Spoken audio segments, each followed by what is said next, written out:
कि अविरल गंगा अनवरत रूप से प्रवाहित हो रही है भगवान शिव की कृपा से।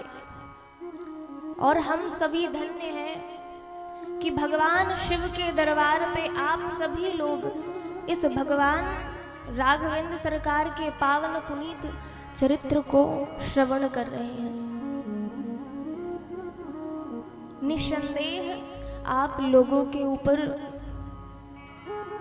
भोलेनाथ माँ पार्वती की असीम कृपा है कि आप उनके दरबार में बैठ के और श्री राघवेंद्र सरकार का चरित्र सुन रहे हैं। भगवान का पावन पुनीत चरित्र यह गंगा मैया के समान जो उसमें स्नान कर लेता है महाराज, वह कल आप लोगों ने श्रवण किया कि राम कथा कैसी है। विमल कथा कर कीन रंभा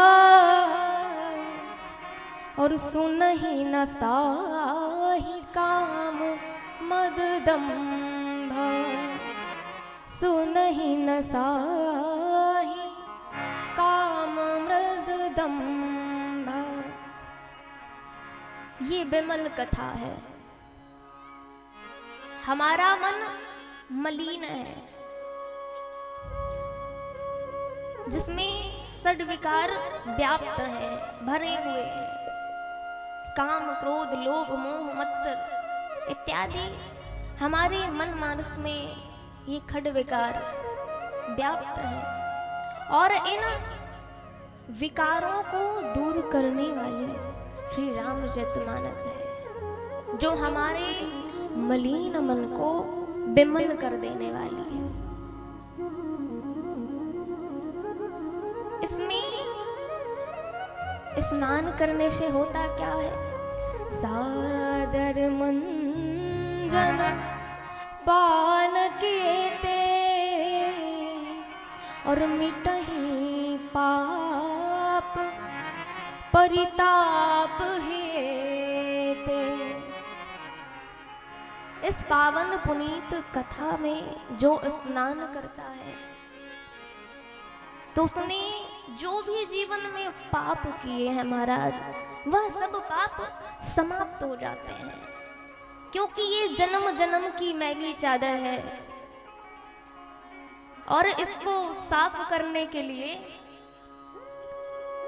ये राम कथा क्या है?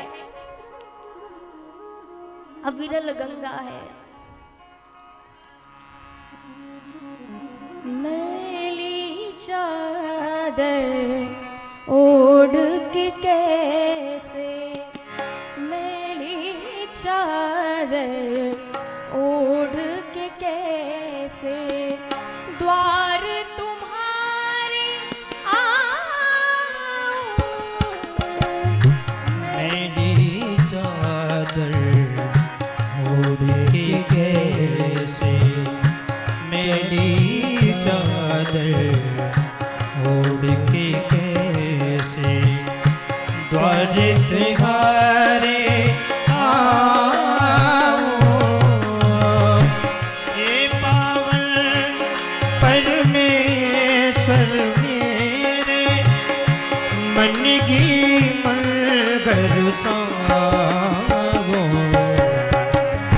मेरी चादर ओढ़ के कैसे।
जग में भेजा देकर निर्मल का। आकर के संसार में मैंने इसको दाग लगाया। आकर के संसार में मैंने इसको दाग लगाया।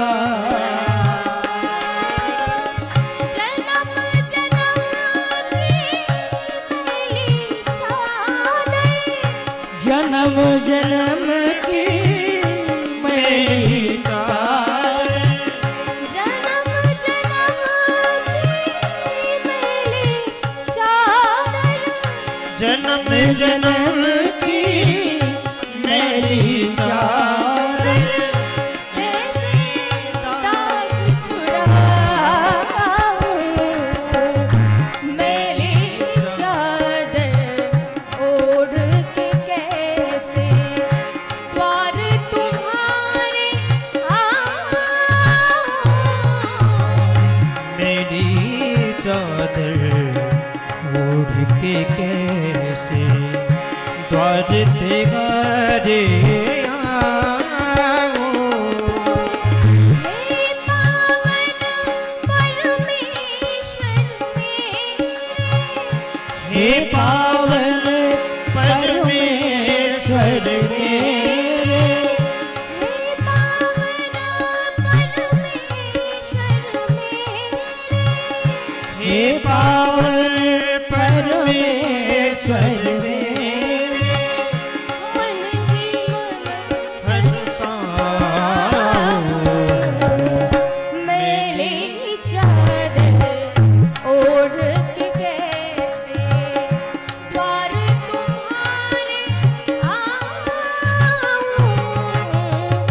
मेरी चादर ओढ़ के कैसे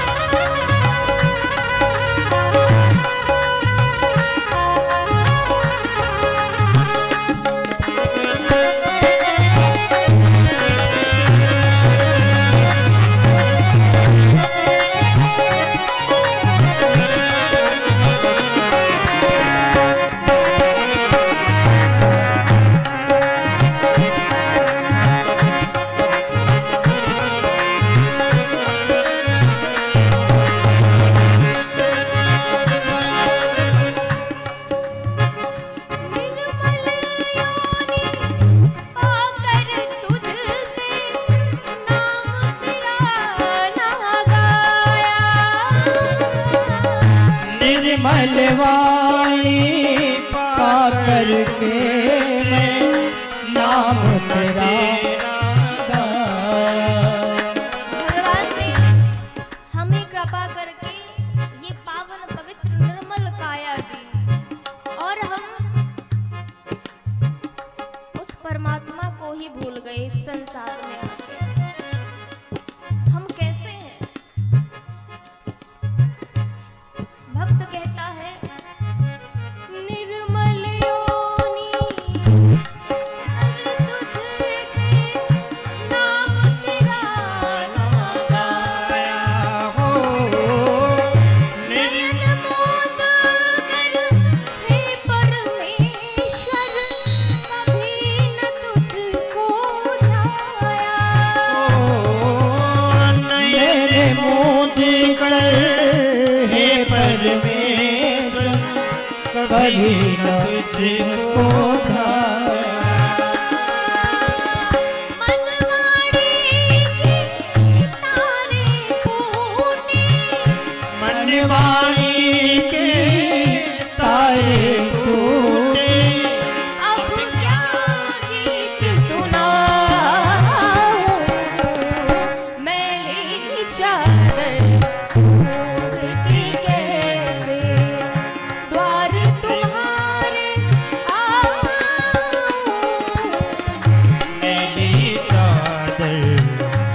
उड़ के कैसे द्वार तिगारेगा।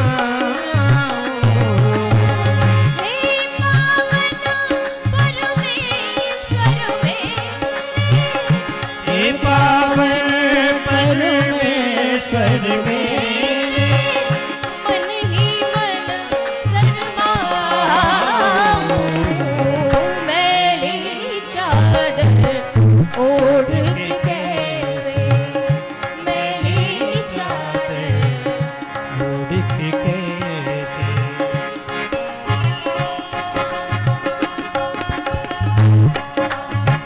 हरि बोल।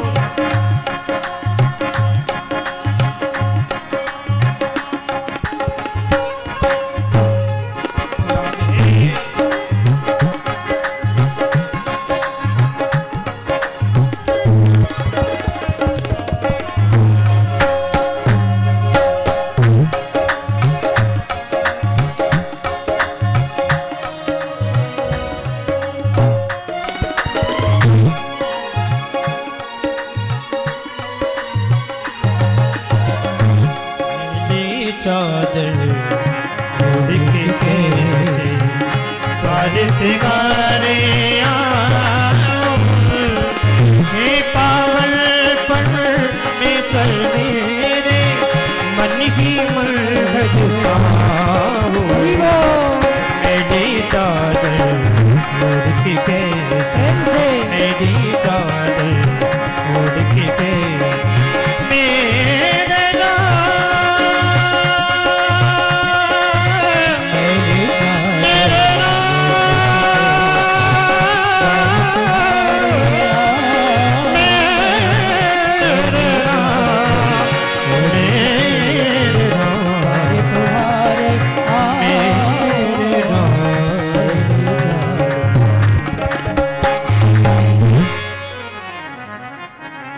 बोलिए सियावर रामचंद्र की जय हो। मैली चादर ओढ़ के कैसे द्वार तुम्हारे आऊं, मैली चादर ओढ़ के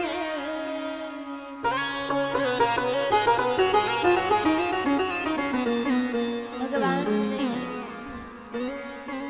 श्री ठाकुर जी ने हमें ये मानव जीवन दिया जो अति दुर्लभ है।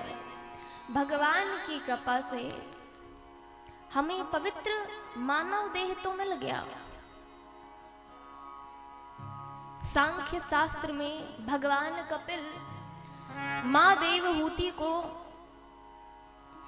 बड़ा ही सुंदर प्रसंग सुनाते हैं और कहते हैं कि ये जो जीव है महाराज, जब तक गर्भ में होता है उसे भगवान के बारे में सब पता होता है और भगवान से वादा करके आता है कि प्रभु मैं अब इस बार जन्म लूंगा तो केवल आपको ही भजूंगा और आपको भज के मैं आपका प्रेम पालूंगा और मुझे कुछ नहीं चाहिए। परंतु महाराज ये संसार ऐसा है कि भूमि परत भार डाबर पानी और जिनी जी वही माया लपटा। ये संसार में आकर, इस संसार में आकर और इस संसार के रिश्ते नाते में डूबकर हम उस परम पिता को भूल जाते हैं। जिन तन दियो ताहि बिसरायो, ऐसो नमक हरामी मौसम कौन कुटिल खलकामी। मौसम कौन कुटिल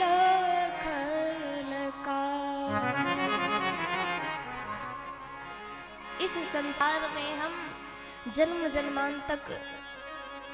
जन्मांतर तक घूमते रहते हैं।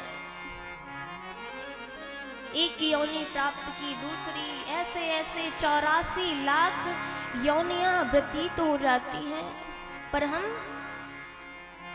भगवान के प्रेम को नहीं पाना चाहते, संसार में ही डूबे रहना चाहते हैं। भगवान आपकी ओर तो आना चाहते हैं, परंतु कब? जब आप भगवान की ओर जाना चाहें। इसलिए ये राम कथा सप्त सोपान, ये भक्ति की, ये संबंध बनाने की, भगवान से संबंध जोड़ने की प्रक्रिया है, ये सोपान है। तो कल की कथा में हम आप लोगों ने श्रवण किया कि हमारे जीवन में गुरुदेव का कितना महत्व है और गुरुदेव जीव का कैसे कल्याण करते हैं।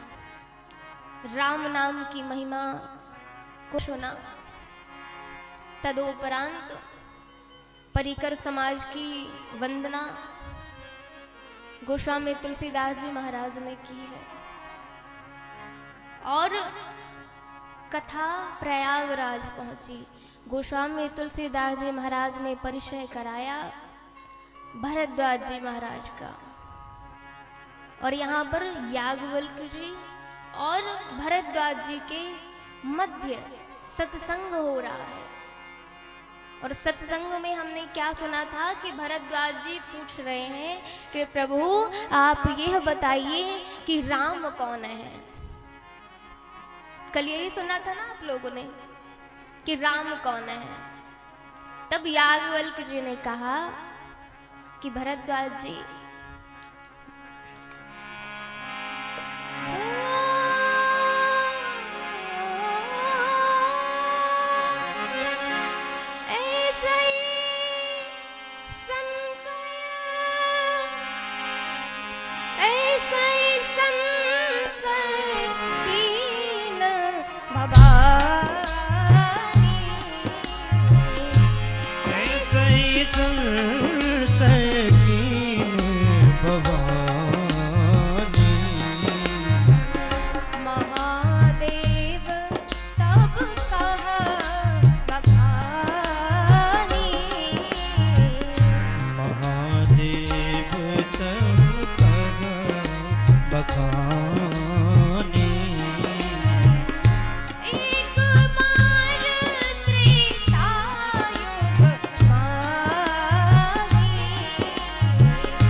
सती जग जननी भवानी, पूजहि विषि अखिलेश्वर जानी।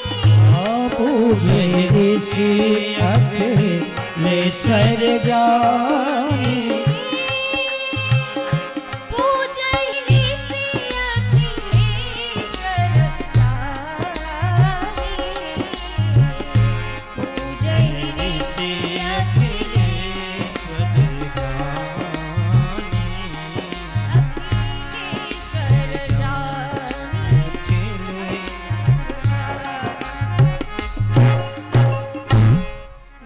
श्यावर रामचंद्र की जय। याज्ञवल्क्य जी महाराज कहते हैं कि भरद्वाज जी, ऐसा ही संशय एक बार मां सती ने किया था। ऐसे ही संशय कीन भवानी। एक बार की बात है कि एक बार त्रेता युग माही और शंभु गए कुंभज ऋषि पाहि। एक बार की बात है कि भोलेनाथ मां सती के साथ कुंभज ऋषि के आश्रम गए। संग सती जग जननी भवानी। गोस्वामी तुलसीदास जी ने बहुत ही सुंदर, बहुत ही अच्छा वर्णन किया है। क्या कहा? मां सती को 3 उपमाएं दी। कहा संग सती, दक्ष की बेटी सती, और भोलेनाथ की प्रियतमा, और मां जगत जननी की संज्ञा दी है। 3 उपमाओं से अलंकृत किया और अगस्त मुनि के आश्रम पहुंचे। परंतु ये चौपाइयां हमें प्रेरणा देती हैं कि जब तक, देखिए, भोलेनाथ और मां सती ये कैलाश पर्वत से उतरकर नीचे आते हैं। क्यों आते हैं? कथा श्रवण करने के लिए। ये पर्वत क्या है? भोलेनाथ अहंकार रूपी पर्वत से नीचे उतरकर कथा सुनने के लिए, कथा श्रवण करने के लिए कुंभज ऋषि के आश्रम जाते हैं। ठीक विपरीत मां सती, वह कैलाश पर्वत से तो नीचे उतरी, परंतु उनका मन अहंकार से नीचे नहीं उतरा। इसलिए मां सती को कथा, आगे आप श्रवण करेंगे कि कथा श्रवण नहीं, श्रवण तो की परंतु समझ में नहीं आती। इसलिए हम सभी जब कथा श्रवण करने के लिए आए ना, तो जैसे अपने पांडाल के बाहर स्लीपर चप्पल उतार के आते हैं ना, तो वहीं पे आप सभी लोग अपने पद को, अपनी प्रतिष्ठा को, अपनी कीर्ति को छोड़ कर आए, उतार कर आए। क्योंकि आप इस कथा को अज्ञ रूप से सुनेंगे कि हम अज्ञानी हैं। क्योंकि भगवान की कथा तो उसी को समझ में आती है महाराज जो अज्ञानी बन के आता है, और जो अपने आप को विद्वान मानता है उसको कथा समझ में आने वाली नहीं है। कहते हैं चतुराई चौपट करे और ज्ञानी गोते खाए, भोले भाले लोगन को नारायण मिल जाए, नारायण मिल जाए। इसलिए भगवान की कथा श्रवण करने के लिए आप बैठे तो अपनी विद्वता को बाहर छोड़ के आए। जिस प्रकार भोलेनाथ ने अपने अहंकार को छोड़कर कैलाश पर्वत में वह कुंभज ऋषि के आश्रम मां सती के साथ गए। कुंभज ऋषि ने जैसे ही भगवान को देखा, भोलेनाथ को देखा, महाराज अंदर प्रवेश दिया, आसन में विराजमान किया मैया बाबा को, और 100 प्रकार से महाराज पूजन किया है। जब पूजन किया तब मां सती ने सोचा कि ये जो कथा सुनाने वाले हैं ये हमारी पूजा कर रहे हैं, दाल में कुछ ना कुछ काला है, मुझे तो ऐसा लगता है, मन में विचार कर रही हैं। और यहाँ भोलेनाथ को अगस्त ऋषि जी कथा सुनाने लगे। राम कथा मुनि वर्ष बखानी, राम कथा मुनि वर्ष बखानी, राम कथा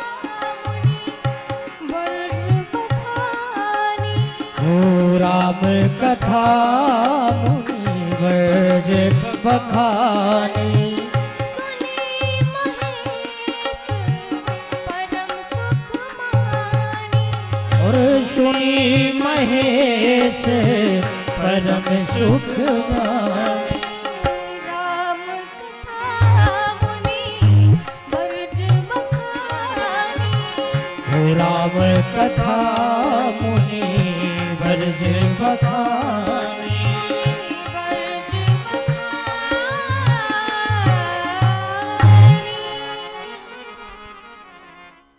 अगस्त ऋषि जी कथा को श्रवण कराने लगे, सुनाने लगे। माता सती विचार करती रही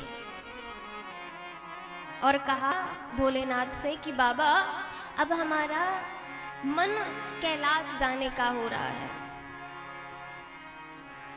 और जैसे ही सुना है भोलेनाथ ने, उनके हृदय में इतना कष्ट हुआ कि आज सती के कारण में भगवान की कथा सुनने से वंचित रह गया महाराज। बड़ा ही दुख हो रहा है। परंतु विदा भी दो प्रकार की होती है। एक विदा तब होती है कि जैसे इस कार्यक्रम का श्री राम कथा का आरंभ हुआ और समापन के बाद आप लोग विदा लें। और दूसरी विदा होती है कि जब आप कथा में आए हैं और आपको अचानक से कार्य आ गया, कोई काम आ गया, तो आप प्रार्थना करके विनम्र भाव से आप विदा लेके जाते हैं। तो ये कौन सी विदा मांगी? माता ने जब कहा सती ने कि बाबा अब हमें कैलाश को जाना है, तब बरबस विदा मांगी है और भोले बाबा चल पड़े। और जैसे ही चल पड़े, उस समय त्रेता युग की बात थी, तो भगवान का अवतार हुआ था और जिस मार्ग से भोलेनाथ जा रहे थे उसी मार्ग में श्री राघवेंद्र सरकार की लीलाएं चल रही थी। वन गमन प्रसंग चल रहा था। रावण ने श्री किशोरी जी का हरण कर लिया था और राघवेंद्र सरकार विलाप करते करते ढूंढ रहे थे, सबसे पूछ रहे थे कि हे खग मृग हे मधुकर श्रेणी तुम देखी सीता मृग ने। सब अनेक पेड़ पौधों से भगवान रो रो कर पूछ रहे हैं और भोलेनाथ ने प्रणाम किया और सच्चिदानंद जय सच्चिदानंद जग पावन अस कही चले ओ मनोज न सावन। मां सती ने सुना कि ये दशरथ जी के पुत्र हैं और भोलेनाथ कहते हैं जय सच्चिदानंद जग पावन। तीन रप तनय कीन परनामा और कही सच्चिदानंद परधामा। ये नृप के तनय हैं और इनको सच्चिदानंद कह के प्रणाम कर रहे हैं। भोलेनाथ ने समझाया कि देवी ये भगवान है, ये ब्रह्म है, इन पे शंका संदेह ना करो।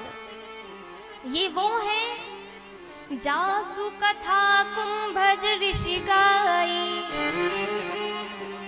और सोई मम इष्ट देव रघुवीरा, जिनकी कथा को कुंभज ऋषि ने गाई और जो हमारे इष्ट देव है ना, ये वही ब्रह्म है। तो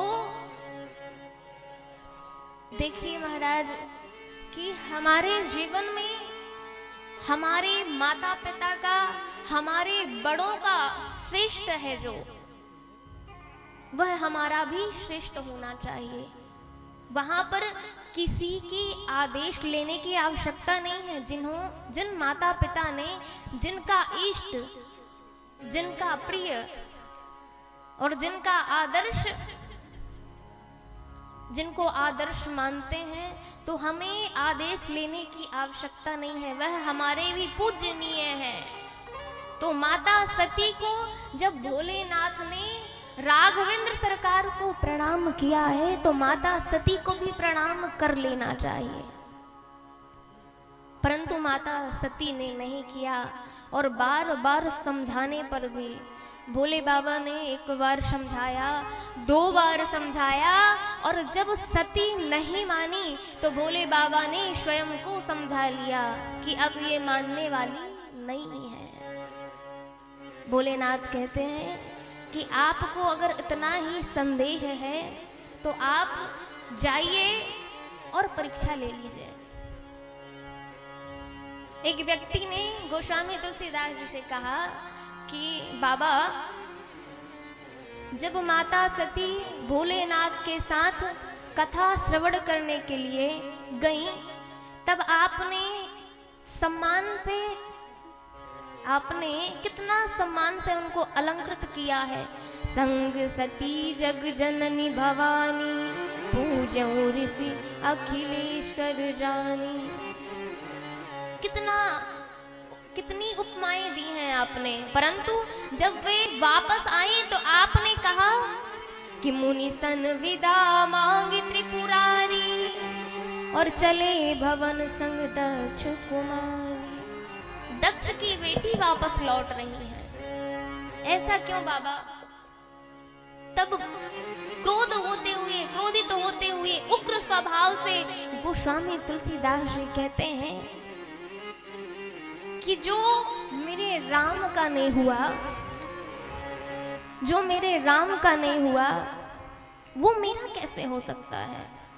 जाके प्रिय ना राम वैदे, जाके प्रिय ना राम वैदे, जाके प्रिय ना राम वैदे, जाके प्रिय ना राम वैदे, जाके प्रिय राम वैदे, तजियो ताहि कोटि बैरी सम, तजिए ताहि कोटि पैरी सम, तजिए ताहि कोटि बैरी सम, तजिए ताहि कोटि पैरी सम, यद्यपि परम स्नेही, ओ यद्यपि परम स्नेही, जाके प्रिय ना राम वैदेही, जाके राम वैदे।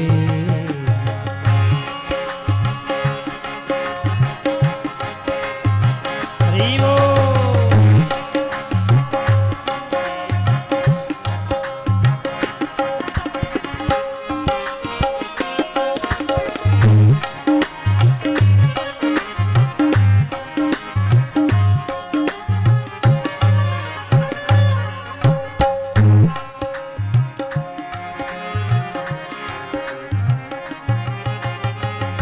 तज्यो पिता प्रह्लाद विभीषण, तजे हुए पिता प्रह्लाद विभीषण, बंधु सहित महतारी, बंधु सहित महतारी, बलि गुरु तज्यो कंत ब्रज वनिता, बलि गुरु तजो कंते वर भरिका, भय मुद मंगलकारी,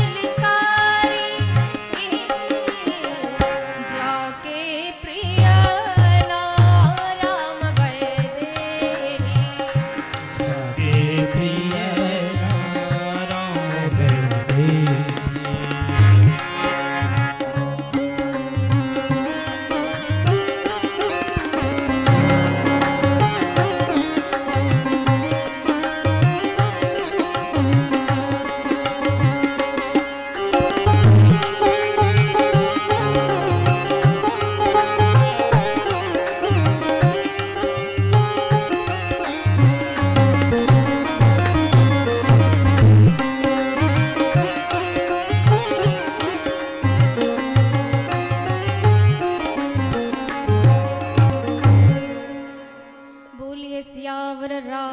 रामचंद्र के जय हो बाबा ने कहा जाके प्रिय राम वैदे। जो भगवान से विमुख है, जो भगवान को अपना नहीं मानते, वह हमारे किस काम के। महाराज, तो हम बात कर रहे थे, चर्चा कर रहे थे, भोलेनाथ को जब श्री हरि का राघवेंद्र सरकार का दर्शन हुआ है, भोलेनाथ ने प्रणाम किया, माता को समझाया, परंतु सती नहीं मानी। तब शिव ने कहा कि आपको अगर इतना संदेह है, जो तुम्हारे मन अति संदेह और तो किन जाय परीक्षा ले। आपके मन में अगर इतना संदेह है तो आप जाइए और आप ब्रह्म की परीक्षा लेने जा रही हैं, परंतु ये समझ लीजिएगा कि जिसकी परीक्षा ले रही है वह साक्षात भगवान का अवतार है राघवेंद्र सरकार। तो सोच विचार कर परीक्षा लीजिएगा। तब लगी मैं बैठी हूँ व्रत छाही, जब लगी तुम आई हूँ मोहि पाए। मैं इस बट वृक्ष की छाया में बैठ जाता हूँ और आप सोच विचार कर ही ब्रह्म की परीक्षा लेने लीजिएगा।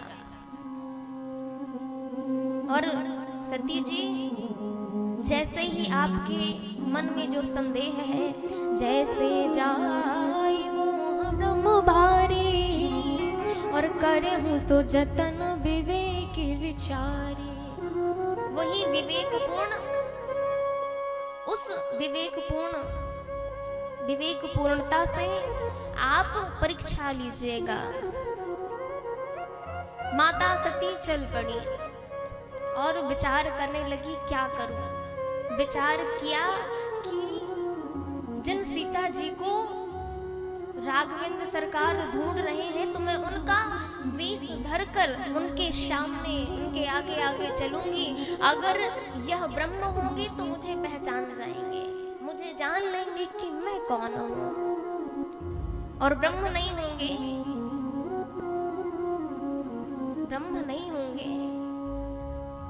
तो फिर मुझे समझ में आ जाएगा। इसलिए आगे हुई चली पंथ तेरी, जेहि आवत नरभू। और किया क्या कि पुनि पुनि हृदय विचार करी, धरि सीता कर रूप। सीता जी का वेश धारण करके सती जी जिस मार्ग से राघवेंद्र सरकार आ रहे थे, तो सीता जी का वेश धारण करके आगे आगे पंथ में, रास्ते में, मग में वह आगे आगे चलने लगी। लक्ष्मण जी महाराज ने देखा और देखा तो भैया से कहते हैं, भैया क्या इनकी मैं नाक काट दूं। जब सूपनखा आई थी, क्योंकि जब सूपनखा आई थी तो वह भी अपने वास्तविक रूप में नहीं आई थी, रुचि रूप धरी प्रभु पही आई। तो आपने क्या आदेश दिया था कि लक्ष्मण इसके नाक कान काट दो। तो प्रभु क्या मैं इनके नाक को काट दूं। भगवान कहते हैं, भैया लखन, जो सूपनखा आई थी ना भैया, वह समीक्षा से आई थी, वह वास्तविक रूप को धर के तो नहीं आई थी, परंतु हमारे पास आई तो समीक्षा विधि से आई थी। वह जीव और ब्रह्म को एक ही समझती थी, परंतु जो सती है वह हमारी मां है। तो लखन आप ये बताओ कि जब एक बच्चा परीक्षा देता है तो जो पर्यवेक्षक होता है तो क्या उसको कुछ बोलता है? नहीं। तो माँ क्या करने आई है? हमारी परीक्षा लेने आई है। हमारा कार्य यह है कि हम उत्तीर्ण हो। इसलिए राघवेंद्र सरकार ने पिता समेत लीन निज नाम और प्रणाम किया पिता जी का नाम लेकर कि मैं दशरथ नंदन राम आपको प्रणाम करता हूं। और राम जी ने कहा हूँ बहोरी कहा ब्रस के तू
सरकार ने माता को प्रणाम करते हुए कहा कि हे माता जी, आप इस जंगल में, इस निर्जन वन में अकेली क्यों फिर रही हैं? देखिए ना, मैंने सीता जी को अकेला कुछ क्षण के लिए छोड़ा और सीता जी को कोई हरण करके ले गया, तो आप इस निर्जन वन में अकेले क्यों फिर रही हैं?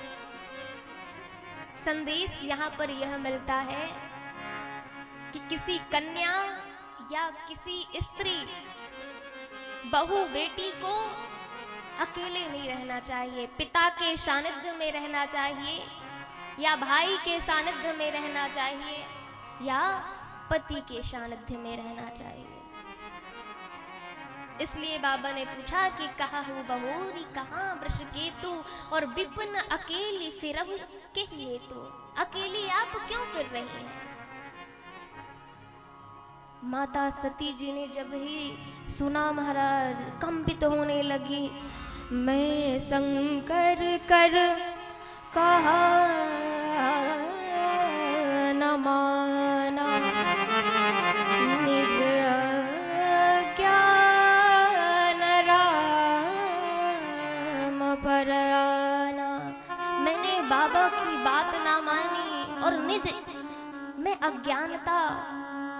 अज्ञान पूर्वक इधर चली आई।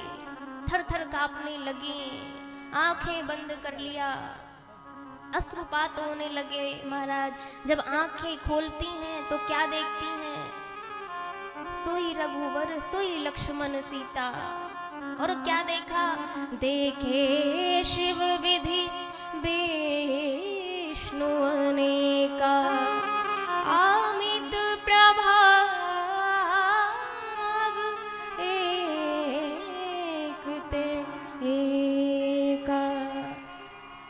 अनेक प्रकार के स्वरूप वाले विष्णु जी देखे, शंकर जी देखे, परंतु क्या देखा? सोई रघुवर सोई लक्ष्मण सीता। श्री राघवेंद्र का स्वरूप, लक्ष्मण भैया का स्वरूप और माता जी का स्वरूप वही देखा। और उनके वह आसन में आरूढ़ होकर अनेक संत महात्मा सन्यासी भगवान के चरणारविंद की सेवा में रत है। महाराज थरथराने लगी, आंख बंद किया और जब पुनः खोला तब क्या देखा कि वहां पर कोई नहीं है। वह झांकी ओझल हो गई और कंपित होते हुए मैया जाती हैं भोलेनाथ के पास। और जैसे ही जाती हैं तब भोलेनाथ पूछते हैं कि देवी आ गई। और भगवान कि जो परीक्षा लेने जाता है संत की, मंत्र की और भगवंत की, जो परीक्षा लेता है वह कभी ठीक से वापस लौट कर आ ही नहीं सकता, प्रसन्नता पूर्वक लौट कर आ ही नहीं सकता। भोलेनाथ तो जानते ही थे कि सती आज दुखित है, इसलिए मुस्कुराकर पूछते हैं कि गई समीप महेश तब हंसी पूछी कुशलात लीन परीक्षा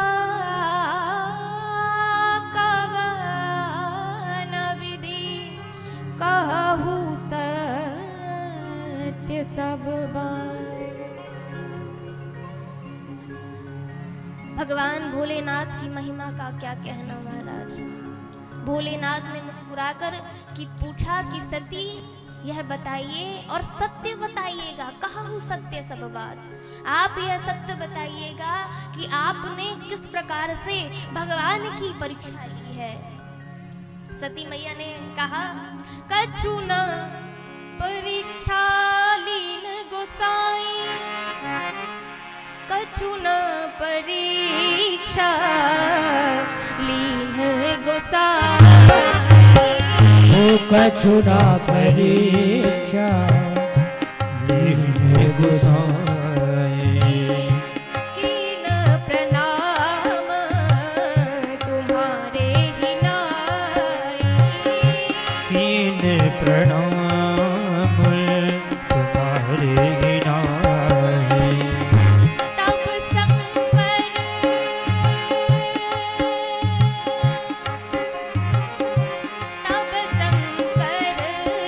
देखेहु धरि ध्याना, तब शंकर देखेहु धरि ध्याना। सती जो कीन्ह चरित सब जाना, सती जो कीन चरित सब जाना। बहुरी राम माँ यही सिरुनावा, बहुरी नाम या सिरनावा। बहुरी राम माँ यही सिरुनावा, बहुरी रामा यन सिरनावा। प्रेरी सती ही जही झूठ कहावा, ये सती झूठे कहावा। हरि इच्छा भावी बलवाना, हरि इच्छा भी बलवाना। हृदय विचारत शंभु सुजाना, हृदय विचारत शंभो सुजाना। हरि इच्छा भावी बलवाना, हरि इच्छा भी बलवाना। हृदय विचारत शंभु सुजाना, हृदय विचारत शंभो सुजाना। शंभु सुजाना, शंभो सुजाना। जब माता सती ने कहा कि कछु न परीक्षा लीन गोसाई, मैंने कोई भी परीक्षा नहीं ली, जिस प्रकार से आपने प्रणाम किया था ना उसी प्रकार मैंने प्रणाम किया और पुनः मैं वापस आ गई। भोलेनाथ ने मन में विचार किया कि जब मेरे बार बार समझाने पे सती को समझ नहीं आई, इन्होंने रास्ते में इन्होंने क्या सोचा, क्या विचार आया कि प्रणाम करके आ गई। कुछ ना कुछ दाल में काला है। और भोलेनाथ ने तब शंकर देखेहु धरि ध्याना, और सती जो कीन्ह चरित सब जाना। ध्यान लगाकर देखा तो सती जी ने सीता जी का वेश धारण किया हुआ था, सब समझ गए और उसी समय विचार कर लिया, संकल्प कर लिया कि ये ही तन सती ही भेंट मोहि नाही, और शिव संकल्प लीन मन माही। अब इस तन से सती से मेरा भेंट नहीं होगा। क्यों? क्योंकि सती से, शरीर से मेरे इष्ट के प्रति अपराध बन चुका है, और जो अब करऊं सती सन प्रीति, मिटहि भगति पथ होई अनीति। जो मैं सती से अब प्रेम करता हूं तो मेरी भक्ति पथ, मेरा भक्ति पथ मिट जाएगा। इसलिए शिव संकल्प लीन मन माही। क्या संकल्प लिया कि इस शरीर से अब सती से मेरा भेंट होगा नहीं। और जैसे ही महाराज ऐसा संकल्प लिया है तो चलत गगन भई गिरा सुहाई, जय महेश बलि भगति दृढ़ाई। जय जय देवता जय जयकार करने लगे कि प्रभु असपन तुम बिन करई को आना, और राम भगत समरथ भगवाना। जय जयकार करने लगे देवता कि आपके जैसा भक्त कौन होगा कि अपने भगवान को सती से अपराध बना तो अपनी अर्धांगिनी का त्याग कर दिया। आपकी भोले बाबा आपकी जय हो, हे भोलेनाथ आपकी जय हो। भोलेनाथ ने विचार किया कि जैसे तैसे अपने रिश्ते को बचा के रखा था कि कलह ना हो। सती मैया ने सुना कि भोलेनाथ ने संकल्प ले लिया है तो पूछने लगी, बाबा आपने क्या संकल्प लिया है, मुझे भी तो बताओ।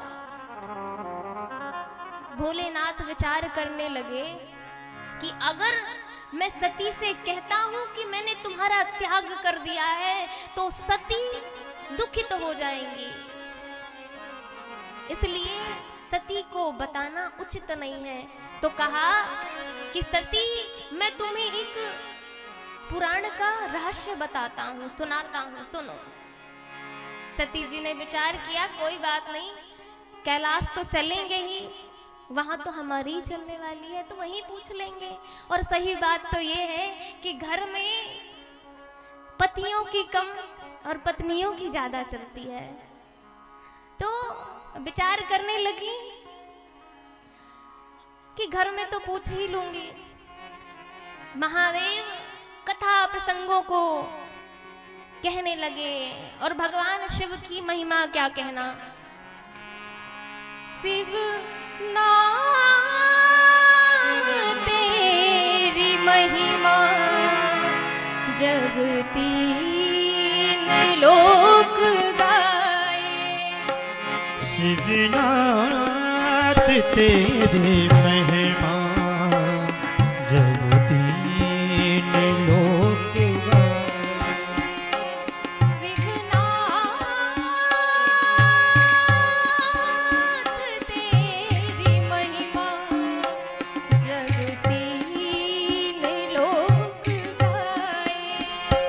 शिवनाथ तेरी महिमा जग तीन लोक गाए। गाए दरा गगन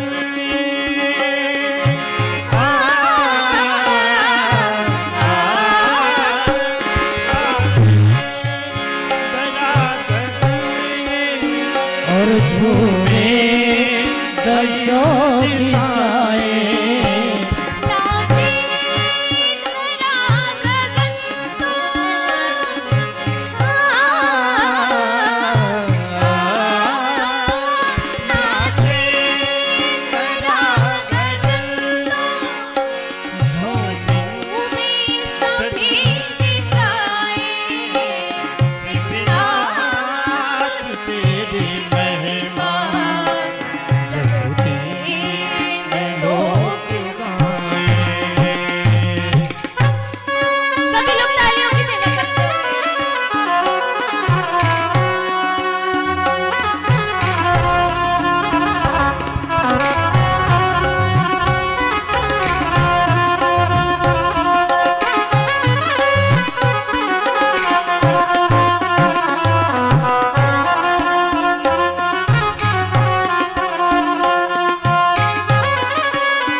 देव सबसे न्यारा, तुझको नमन हमारा।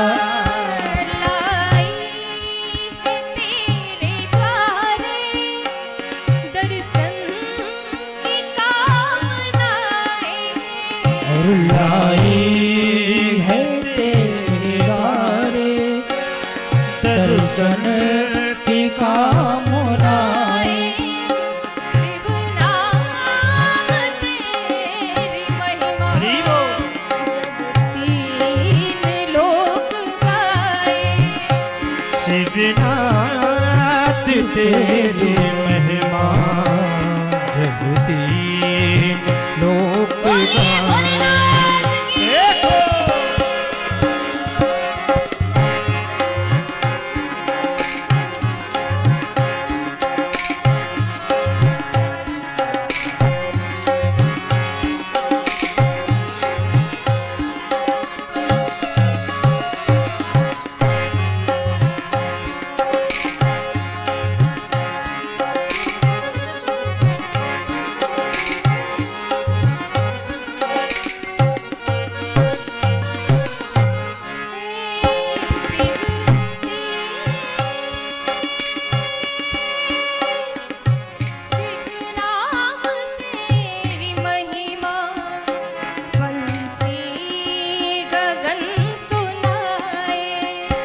शिवनाथ तेरी महिमा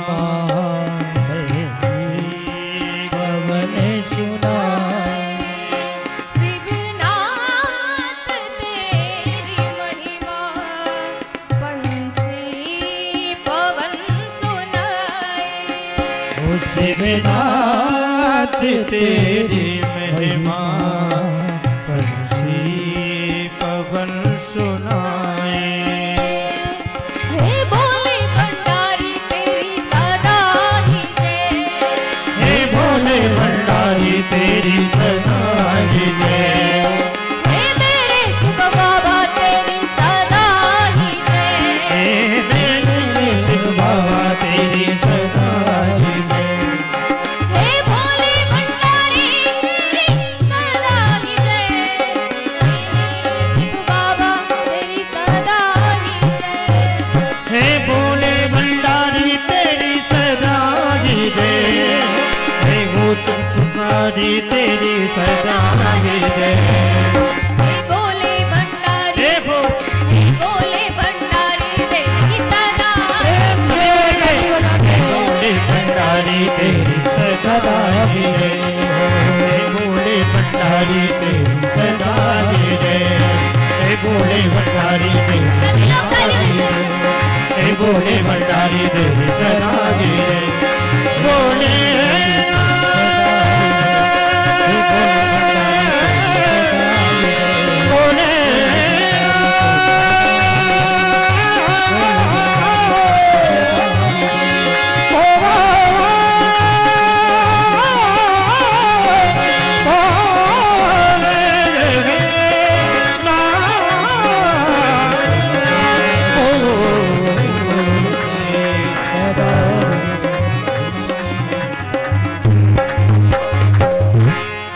बोलिए महादेव की जय हो। भोलेनाथ कैलाश में जाकर समाधि में लीन हो गए। समाधि में लीन हो गए। माता पार्वती जी परिताप में दुख में कष्ट से जलने लगी। और महाराज 88,000 वर्ष तक 88,000 वर्ष के बाद भोलेनाथ की समाधि खुली। और राम नाम शिव सुमिरन लागे जाने सती जगत पति जागे। सती जी समझ गई कि भोलेनाथ समाधि से उठ गए हैं और जाकर भोलेनाथ की चरण वंदना की है। और क्या किया भोलेनाथ ने? षण्मुख शंकर आसन दीना और बैठी हैं। कथा भोलेनाथ सुनाने लगे, तब उस कैलाश पर्वत के ऊपर से अनेक विमान जा रहे थे। माता सती ने कहा, बाबा ये विमान कहाँ जा रहे हैं? पूछने पर भोलेनाथ ने कहा कि देवी, आपके पिताजी ने यज्ञ का विधान रचा है, ये विमान वहीं जा रहे हैं। तो बाबा जब आपको पता है तो आप फिर क्यों नहीं जा रहे हैं? आपने मुझे क्यों नहीं बताया? देवी, आपके पिताजी ने क्या निमंत्रण दिया है? अरे बाबा, तो क्या पिता के घर, स्वामी के घर, गुरु के घर, भगवान के घर बुलाने की आवश्यकता है क्या? देवी, आप कह रही हैं बुलाने की आवश्यकता है, बिल्कुल आवश्यकता नहीं है, परंतु आपके पिताजी ने बैर भावना रखते हुए हम लोगों को नहीं बुलाया है। एक बार की बात है कि जब विधि विचार ब्रह्मा जी ने विचार किया और दक्ष को सब बातों में जब योग समझा, तो दक्ष ही कीन प्रजापति नायक, देवताओं का नायक बना दिया और समा मेलन हुआ। उस सभा में ब्रह्मा, विष्णु, महादेव बैठे हुए थे। तो दक्ष की जब जय जयकार प्रशंसा सब देखी, परंतु क्या देखा, ब्रह्मा जी जब वह प्रविष्ट हुए तो खड़े होकर सत्कार नहीं किया। ना ब्रह्मा जी ने किया, ना विष्णु जी ने किया, और ना ही भोलेनाथ ने किया। तो आपके पिताजी ने कहा कि कोई बात नहीं, ब्रह्मा जी ने सृष्टि की रचना की, इसलिए प्रणाम नहीं किया, उठकर स्वागत नहीं किया, सत्कार नहीं किया, कोई बात नहीं। और विष्णु जी ने भी स्वागत नहीं किया, चलिए कोई बात नहीं, ये संसार का पालन पोषण करते हैं, परंतु ये तो मेरा दामाद है ना, अमंगल वेश वाला है, मैंने इस मरकट को अपनी कमल लोचनी कन्या दे दी, इसे तो मेरा सत्कार करना चाहिए था, परंतु ये भी मेरा अपमान कर रहा है। और ऐसे महाराज भले बुरे वचन बोले आपके पिताजी ने, इसीलिए अभी तक उनके मन में विचार वह बैर भावना है, और इसी कारण से यज्ञ का विधान रचा, परंतु हमें नहीं बुलाया गया। माता सती ने कहा, कोई बात नहीं, आपकी कहते हैं ससुर दामाद की लड़ाई है तो पुत्री का क्या काम, मैं आपकी लड़ाई में क्यों पड़ूं? आप अपनी लड़ाई अपने तक ही रखो, मुझे तो जाने दो, मेरी तो पिताजी से कोई लड़ाई नहीं हुई, मुझे तो पिताजी ने कोई अपशब्द नहीं कहे। तो माता विचार करते हुए कि मैं जाऊंगी और हमारे संबंध अच्छे हो जाएंगे, और बार बार समझाने पर भी माता सती ना रुकी। तब भोलेनाथ ने मुख्य गणों के साथ माता सती को विदा किया है। भगवान भोलेनाथ जानते थे कि यह अंतिम मिलन है सती जी से, अब ये दोबारा मिलने वाली नहीं है, और मुख्य गणों को संग भेजकर माता सती जी को विदा किया है। माता सती गई है, और माता सती से जैसे ही माँ को देखा, माता ने तो सती जी की माँ बड़े ही प्रेम से अंक में भर लेती है, लाली आ गई तू? हाँ माँ मैं आ गई। देखिए महाराज, माँ का हृदय इतना कोमल होता है कि आप कितनी बड़ी भी गलती कर लो, आपसे सब रूठ जाएं, परंतु माँ एक ऐसी होती है कि आप कितने भी अपराध कर दो, परंतु माँ रूठने वाली नहीं है। माँ बड़े से बड़े अपराध को क्षमा कर देती है। माँ ने प्रेम पूर्वक पूछा है। माँ का हृदय बड़ा ही सुंदर होता है महाराज। इस माँ के प्रेम का वर्णन कैसे किया जाए? एक बड़ा ही सुंदर भाव। ओ माँ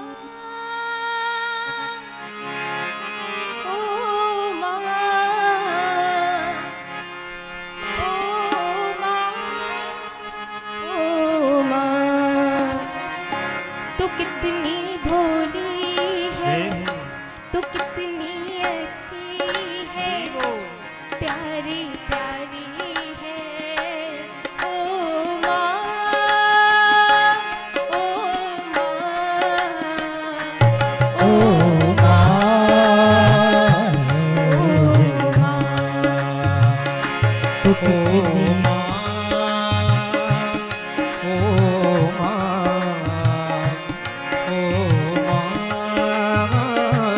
प्यारी माँ। सभी लोग तालियों की सेवा करते हुए हरी बोल।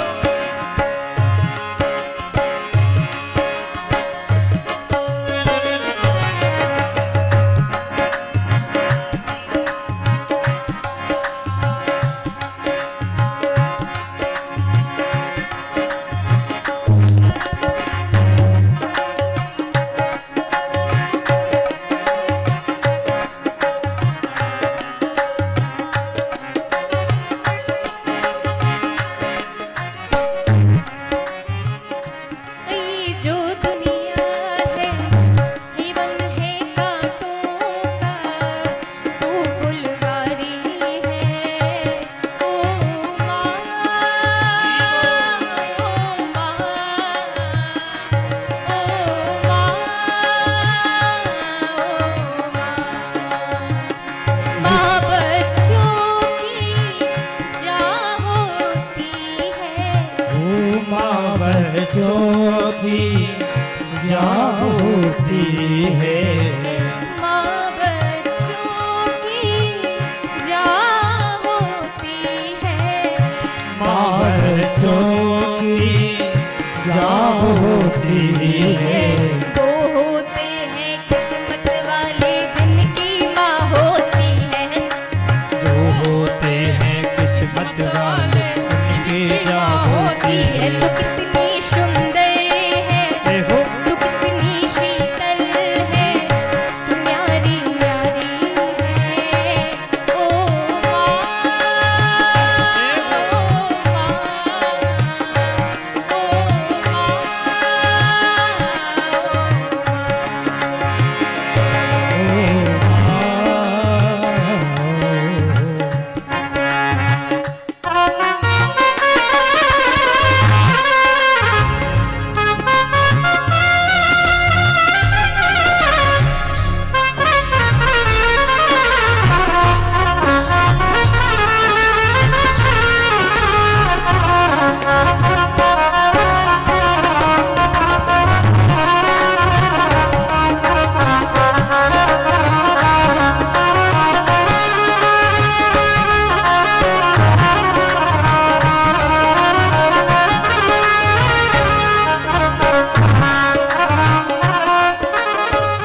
दुखन लागे माँ मेरी अखियाँ। दुख लागे माँ तेरी अखियाँ। मेरे लिए जाती है माँ सारी सारी रतियाँ। मेरे लिए जागी है माँ तू सारी सारी रतियाँ। मेरी निंदिया पे देखो वो अपनी निंदिया पे वो तुम्हें वारी है। ओ माँ, ओ माँ, ओ माँ, तू कितनी अच्छी है, तू कितनी शीतल है, तू प्यारी प्यारी है। ओ माँ, ओ माँ, ओ माँ, ओ माँ।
अपना नहीं कोई, सुख दुख कोई।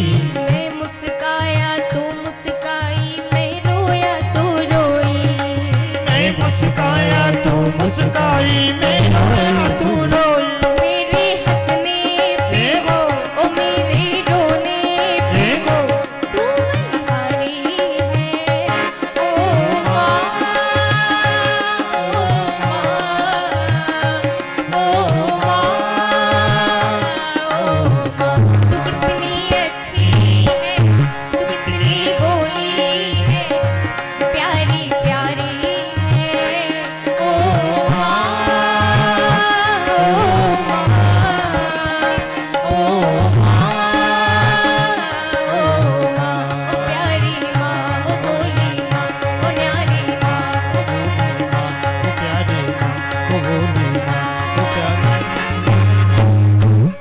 बोलिए सियावर रामचंद्र की जय। माँ सती यज्ञ मंडप में जाती है। माँ अपनी माता से कहती कि माँ मैं यज्ञ भूमि की यज्ञ रचना को प्रणाम करके आती हूँ। माँ सती जाती है यज्ञ भूमि की रचना को प्रणाम करने के लिए, और जैसे ही जाती है उन्होंने देखा महाराज कि छोटे से छोटे देवता का उस यज्ञ में भाग दिया गया है, परंतु भोलेनाथ का कहीं भाग नहीं दिया गया है।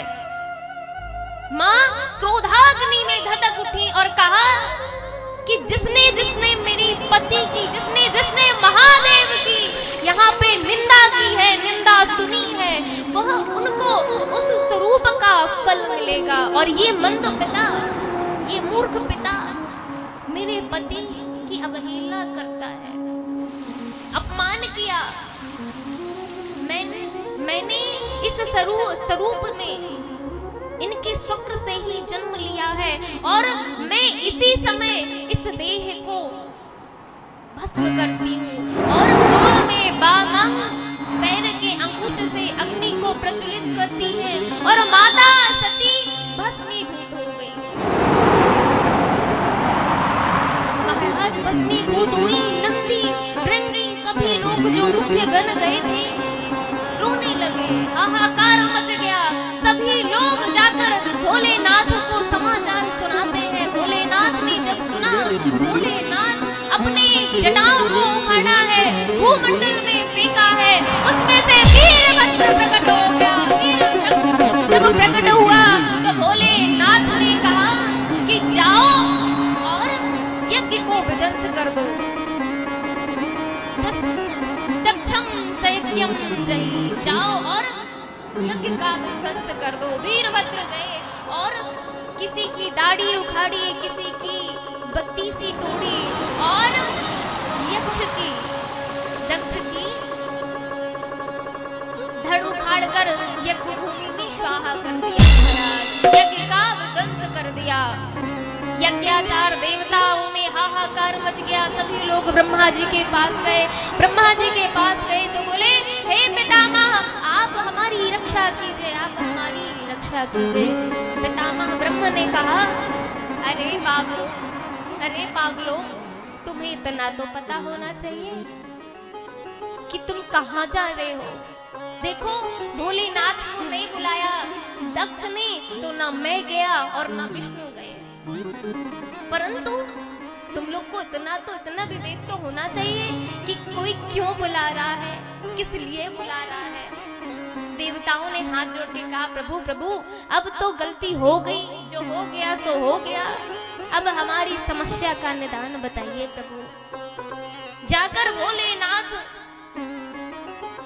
की स्तुति करने लगे सभी, और स्तुति करते हुए महाराज भोलेनाथ प्रसन्न हुए, और यज्ञाचार्य ने यज्ञ की रक्षा की है, और बकरे का सर यजमान को दक्ष को लगाया है, और दक्ष भगवान भोलेनाथ की उस समय स्तुति करने लगे।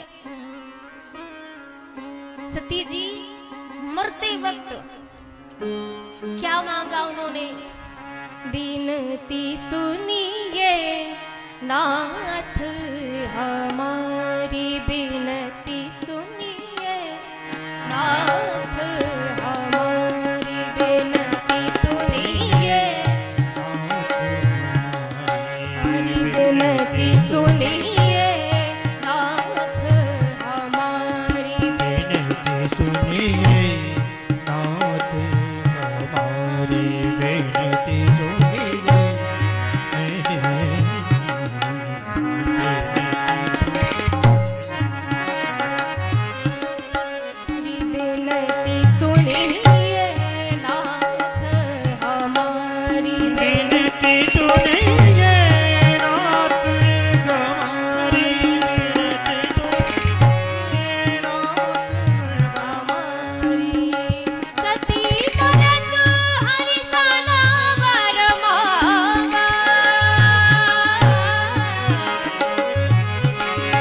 थी मरण दर्शन भरवा जन्म जन्म शिव पद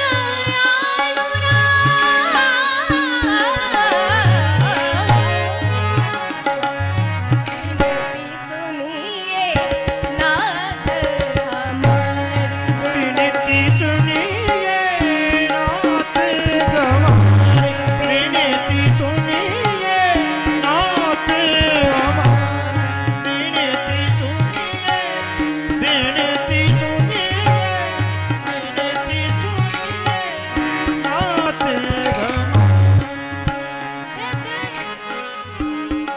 हृदयेश्वर श्री हृदय बिहारी ईश्वर जी हृदय बिहारी हृदयेश्वर श्री हृदय बिहारी हृदयेश्वर जी हृदय बिहार हरि महादेव हे अभरदानी अवघटधारी विनती सुनिए नाथ हमारी विनती सुनिए नाथ हमार विनती सुनिए विनती सुनिए विनती सुनिए नाथ हमार नाथ हमार नाथ हमार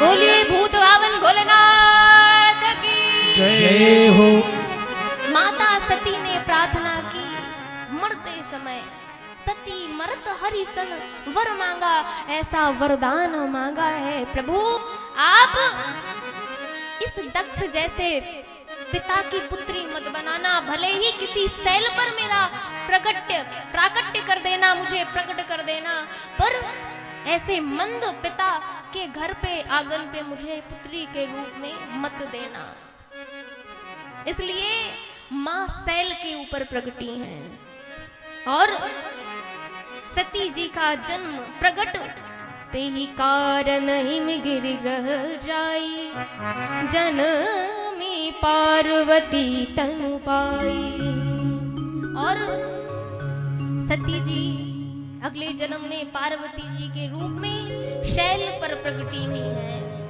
हिमांचल राज के घर में प्रकट हुई महाराज और जब ते उमा शैल ग्रह जाई सकल सिद्धि संपत्ति तहाँ आई फल फूल सुरभित मंद मंद हवाएं चलने लगी ऐसा लगता है मानो नदियों का जल अमृत धारा प्रवाहित करने लगा हो ऐसा लगता है कि पर्वत राज हिमाचल पर उस पर्वत पर असंख्य मणियां जगमगा उठी हुई ऐसा वहां का वातावरण हो गया कुछ बड़ी हुई सती पार्वती जी तो नारद जी ने समाचार पाया और नारद समाचार सब पाए और कौतुक ही गिर गे सिधाए नारद जी ने समाचार पाया और हिमांचल राज के घर पधार गए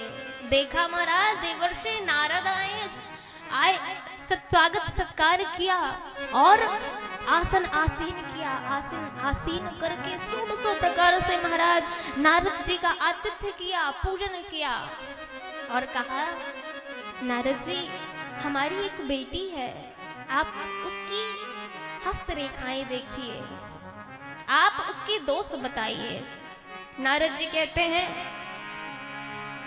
कि आपकी बेटी सब लक्षण संपन्न कुमारी हो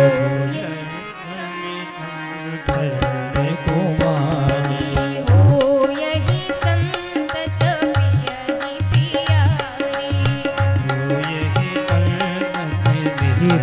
प्रिय सुलक्षण सुता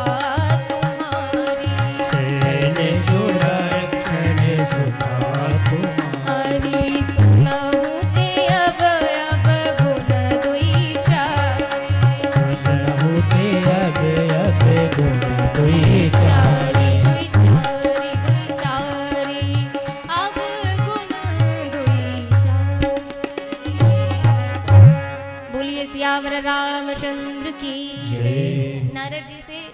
जैसे ही इतना कहते हैं हिमांचल राज, तो नारद जी कहते हैं कि आपकी बेटी सर्वगुण संपन्न है, आगे चलकर उमा अंबिका भवानी के नाम से ये जानी जाएंगी।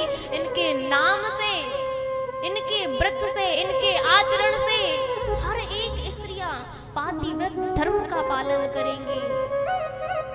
पर्वत हिमांचल राज ने कहा, क्या कहा मैया? कहा कि मैंने तो अवगुण पूछे थे और आप तो गुण बता रहे हैं महाराज, आप क्या दोष है यह तो बताइए। अब उलट पलट कर देखा नारद जी महाराज ने, कहा कि इनके हस्त में जो रेखाएं हैं तो इनमें तो कोई दोष नहीं है, पर अब जैसे कहा पर, तो हिमांचल राज की बात को हिमांचल राज थरथराने लगे कि क्या बताने वाले हैं। नारद जी जल्दी बताइए, पर क्या? नारद जी ने कहा कि आपका पति कैसा होगा?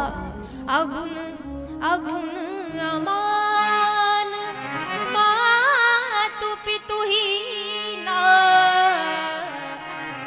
अगुण अमान मातु पितुहीना, उदासीन सब संशय छीना।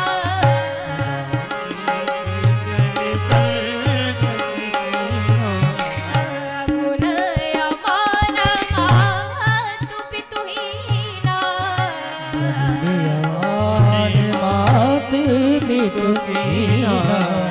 उदासीन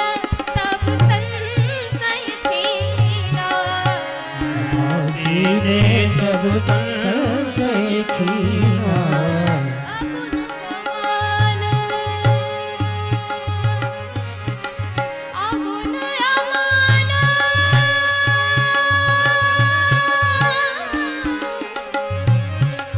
अगुण अमान मातु पितुहीना।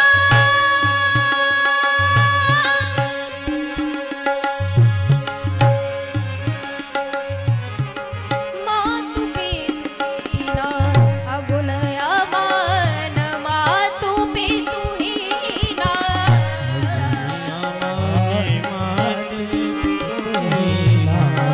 उदासीन सब संशय छीना।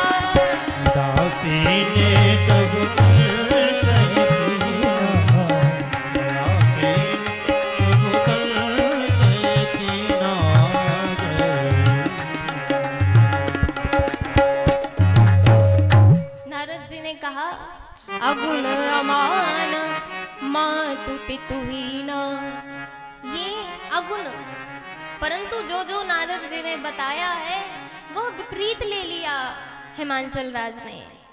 अगुण कहा तो हिमांचल राज ने विचार किया कि कोई गुण नहीं होगा, जो कि नारद जी ने कहा था कि ये तीनों गुणों से परे होगा, सत रज तम, ये त्रिगुणातीत होगा। अगुण अमान, तो पर्वत हिमांचल राज ने विचार किया इसका कोई मान करने वाला, सम्मान करने वाला नहीं है महाराज। सब उल्टा उल्टा विचार कर रहे हैं। और कहा नारद जी ने कि और सुनिए क्या होगा।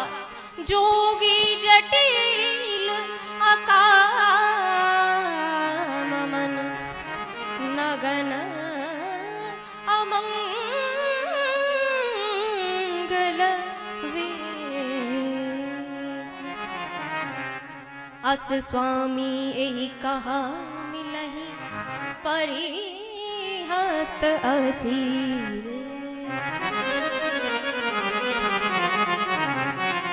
नारद जी ने कहा जोगी होगा, जटिल जटाओं को धारण करने वाला होगा, अमंगल वेश वाला होगा, और तो और नंगा होगा महाराज। सुने ना मैया, मैना माता रोने लगी, हिमांचल राज भी रोने लगे और पार्वती जी भी रोने लगी। पार्वती जी आनंद में रोने लगी कि प्रभु हे नाथ, आपने लगता है कृपा कर दी, मेरी सुन ली, इसीलिए रोने लगी। पर नारद जी महाराज नहीं समझ पाए कि ये क्यों रो रही हैं, किस कारण से रो रही हैं। दशा एक समझब बिल गाना, दशा को समझ नहीं पाए। नारद जी ने कहा, नारद जी कहते हैं कि कोई एक उपाय है। हिमांचल राज ने जब पूछा कि नारद जी आप दूल्हा बदलने का कोई ऐसा उपाय बताइए जिससे दूल्हा बदल दिया जाए। नारद जी महाराज क्रोध से बोले, कहे हिमवंतु, हे हिमराज, कह मुनि तो हिमवंत सुनो, जो विधि लिखा लीलार, देव तनुज नर नाग मुनि को न मेटनिहार, को न मेटनिहार। महाराज खींचते हुए क्रोध में भरे हुए नारद जी कहते हैं, सुनो हे हिमवंत, देव धनुष नर और नाग किन्नर कोई भी ये उपाय नहीं बता सकता कि आपका जो ये पार्वती का जो पति होगा उसे बदल दिया जाए। अब तो और घबरा गए माता पिता। परंतु नारद जी ने कहा कि हिमवान जी, हे राजा, एक उपाय है, परंतु ये तो सुकोमल है, क्या ये उपाय कर पाएंगे? हेमराज जी ने, महाराज ने पूछा कि उपाय क्या है नारद जी? तो कहा, जो तप करे कुमारी तुम्हारी, जो तप करे कुमारी तुम्हारी, जो तप करे कुमारी तुम्हारी, जो तप करे कुमारी तुम्हारी, भावे मेटी सकहि त्रिपुरारी, भाभी में सशक त्रिपुरारी, जय जय बर के दूत बखाने, जय जय मैंने तुम्हें मुझे बखाने, ते सब में वही जाने, ते सब मैं वही जाने, ते सब शिव मही में अनुमाने, ते तब जीवे वहाँ मैं अनुमान, जो विवाह दर्शन होई, जो विवाह सब कर सन होई, गुण गुण सम कह सब कोई, दोष न गुण कहा सब कोई, शंभु सहज सम रथ भगवाना, शंभु सहज सम रथ भगवान, एहि विवाह सब विधि कल्याणा, ये विवाह सब विधि कल्याण,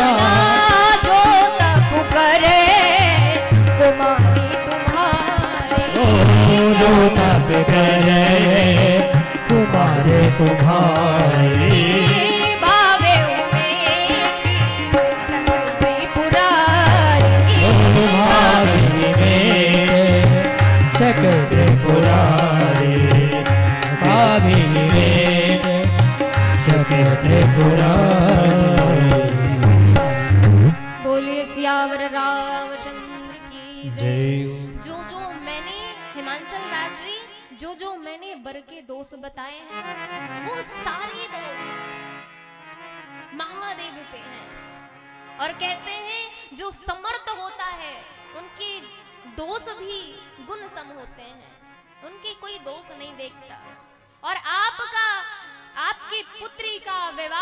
अगर भोलेनाथ से हो गया तो सब विधि कल्याण ही कल्याण है महाराज। परंतु ये होगा कब, यह उपाय कब फलित होगा, जब आपकी पुत्री तप करेगी। और नारद जी महाराज विदा लेकर चले गए। प्रातःकालीन माँ पार्वती जी जागी और कहा, माँ मैंने आज प्रातःकालीन भोर में एक स्वप्न देखा है। कहा, सुनहि माँ तुम्हें दीख अस, सपन सुना बहु तो ही, सुंदर गौर सुविप्रवर अस उपदेश मोहि। एक सुंदर विप्र ब्राह्मण ने मुझे ऐसा उपदेश दिया है कि तप के आधार पर यह सृष्टि की रचना ब्रह्मा जी कहते हैं करते हैं, और तप के आधार पर ही विष्णु जी जग का पालन पोषण करते हैं, और तप के आधार पर ही लखनलाल जी इस भूमि को अपने सिर पे धारण किए हुए हैं, और तप के आधार पर ही शिव संहार करते हैं। तो तप ही, हे भवानी, हे पार्वती, अस जिए जानी, यह विचार कर आप तप करने जाइए। माता से कहा कि माता, उन ब्राह्मण ने मुझे ऐसा उपदेश दिया है। माता ने जब सुना कि पार्वती तुम तप करने जाओगी, और जैसे ही सुना माँ रोने लगी कि तुम इतनी कोमल हो, तुम कैसे वन में जाकर तपस्या करोगी। तब वेद सिरा आदि ब्राह्मणों ने हिमांचल राज और माता पार्वती के बारे में बताकर माता पिता को समझाया है, और माँ तपस्या के लिए चली गई। माँ कहाँ गई तपस्या के लिए? माँ तपस्या के लिए काशी गई। काशी के नीचे गौरी कुंड है, उस गौरी कुंड में ही माँ भवानी ने तपस्या की है। महाराज, ऐसी तपस्या की माँ ने, ऐसी तपस्या की। कैसी तपस्या की? संबत सोरह संबत सहस मूल फल खाए। संबत सहस मूल फल खाए। सागो खाए सत बरस गवाए। सागे खाए सत वर्ष कमाई। कछु दिन भोजन बारी बताता। कछु दिन भोजन वारी बतासा। किए कठिन कछु दिन उपवासा। और कीने कछुक दिन कठिन उपवासा। बेल पाती मही परई सुखाई। ओ बेल पाती परये सुखाई। तीन सहज संवत सोई खाई। तीन सहज समझे तन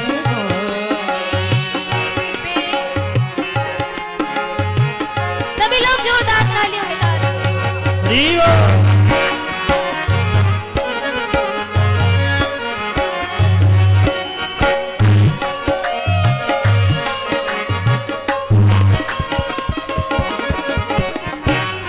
बोलिए सियावर रामचंद्र की।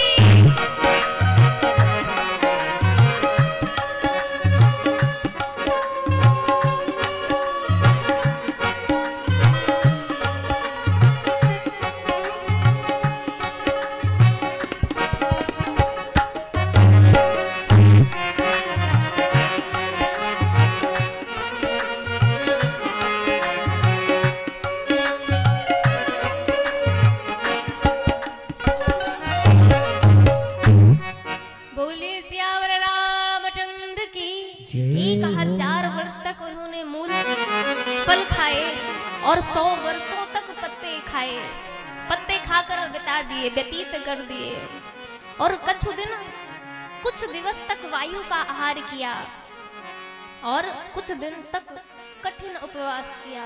तदोपरांत जब बिल्व पत्र नीचे गिर जाती और वह सूख जाती, उसको माँ प्रसाद के रूप में पाने लगे और ऐसा तप किया कि गगन गिरा हुई। अस तप काहु न कीन भवानी और भय अनेक धीर मुनि ज्ञान। अनेक प्रकार के अनेक लोगों ने तपस्या की, पर भवानी तुम्हारे जैसी तपस्या किसी ने नहीं की। जो तुम्हारा मनोरथ है वह सिद्ध होगा। तुम हट को छोड़कर अब घर जाओ। जब आपके माता पिताजी आपको बुलाने आए ना तो आप चली जाइएगा। माता प्रसन्न होकर गृह गई और यहाँ जब से महाराज सती का त्याग सहन नहीं कर पाए भोलेनाथ, और जहां तहां भगवान की लीलाओं का गान करते, गान सुनते, और एक दिन प्रगटे राम कृतज्ञ कृपाला। राम जी प्रकट हो गए, रूपशील निधि तेज बिरारा। भगवान अपनी छटा को छहराते हुए, लहराते हुए, सौंदर्य की छटा बिखेरते हुए राघव सरकार महादेव की समक्ष प्रकट हो गए। महादेव ने प्रणाम किया है। बहु प्रकार संग करहि तराहा और असव्रत तुम बिन को निर्वाहा। अनेक प्रकार से भोलेनाथ की राम जी ने सराहना की है और कहा, सुनो महादेव जी, अब सुनिए, मैं आपसे कुछ मांगना चाहता हूँ।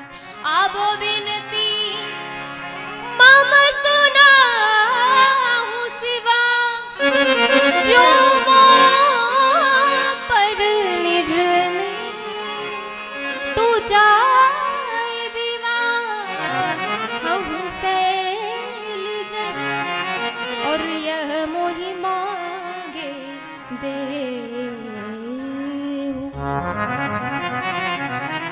आप, मैं यह मांगना चाहता हूँ कि आप जाइए और हिमांचल राज की पुत्री से विवाह कीजिए। शिव ने कहा, यद्यपि यह तो उचित नहीं है, परंतु नाथ आपकी आज्ञा है तो आपके वचनों को मीटा नहीं जा सकता है। महादेव प्रणाम करते हैं, तभी भगवान अंतर ध्यान हो गए। महादेव समाधि में लीन हो गए। उसी समय पर तारकासुर प्रकट हुआ और महाराज उसने ऐसा आतंक मचाया है कि देवता हाहाकार मच गया। देवता शिव के पास आए, परंतु देखा कि भोलेनाथ की तो समाधि लगी हुई है और भोलेनाथ को समाधि भंग करना ये सबकी बात नहीं है। तो कामदेव को भेजा है।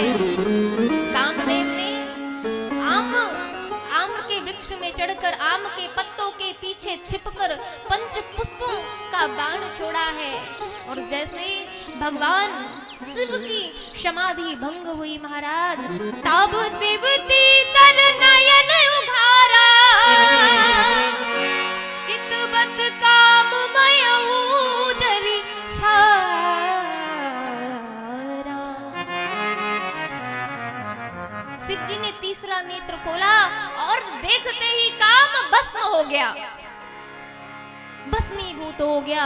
रति रोते रोते आई कि महादेव, मेरे पति ने, आपने जो वचन राम जी को दिया था ना, वह आप भूल गए। आप समाधि में लीन थे, इसलिए मेरे पति ने आपको बताने के लिए समाधि से जगाया, पर प्रभु आपने तो मुझे विधवा कर दिया है। रोने लगे और महादेव तो कर्पूर गौरम करुणावतारम, करुणा के अवतार हैं। कर्पूर गौरम करुणावतारम संसार सारम भुजगेंद्रहारम। करुणा के अवतार। रति के ऊपर करुणा आई, दया आई। तो माँ ने जब माँ को देखा विधवा, तो महादेव ने कहा अब तेरति तब नाथ कर, तुम्हारे पति का शरीर तो नहीं होगा परंतु प्रत्येक जीव के शरीर में नस नाड़ियों के रूप में वह काम व्याप्त रहेंगे। रति सुनो, जब तुम्हारा मिलन तुम्हारे पति से होगा, जब जदुवंश कृष्ण अवतारा और हो यही हरण महामहिभारा, कृष्ण तनय हो यही पति तोरा और बचन अन्यथा हो न मोरा।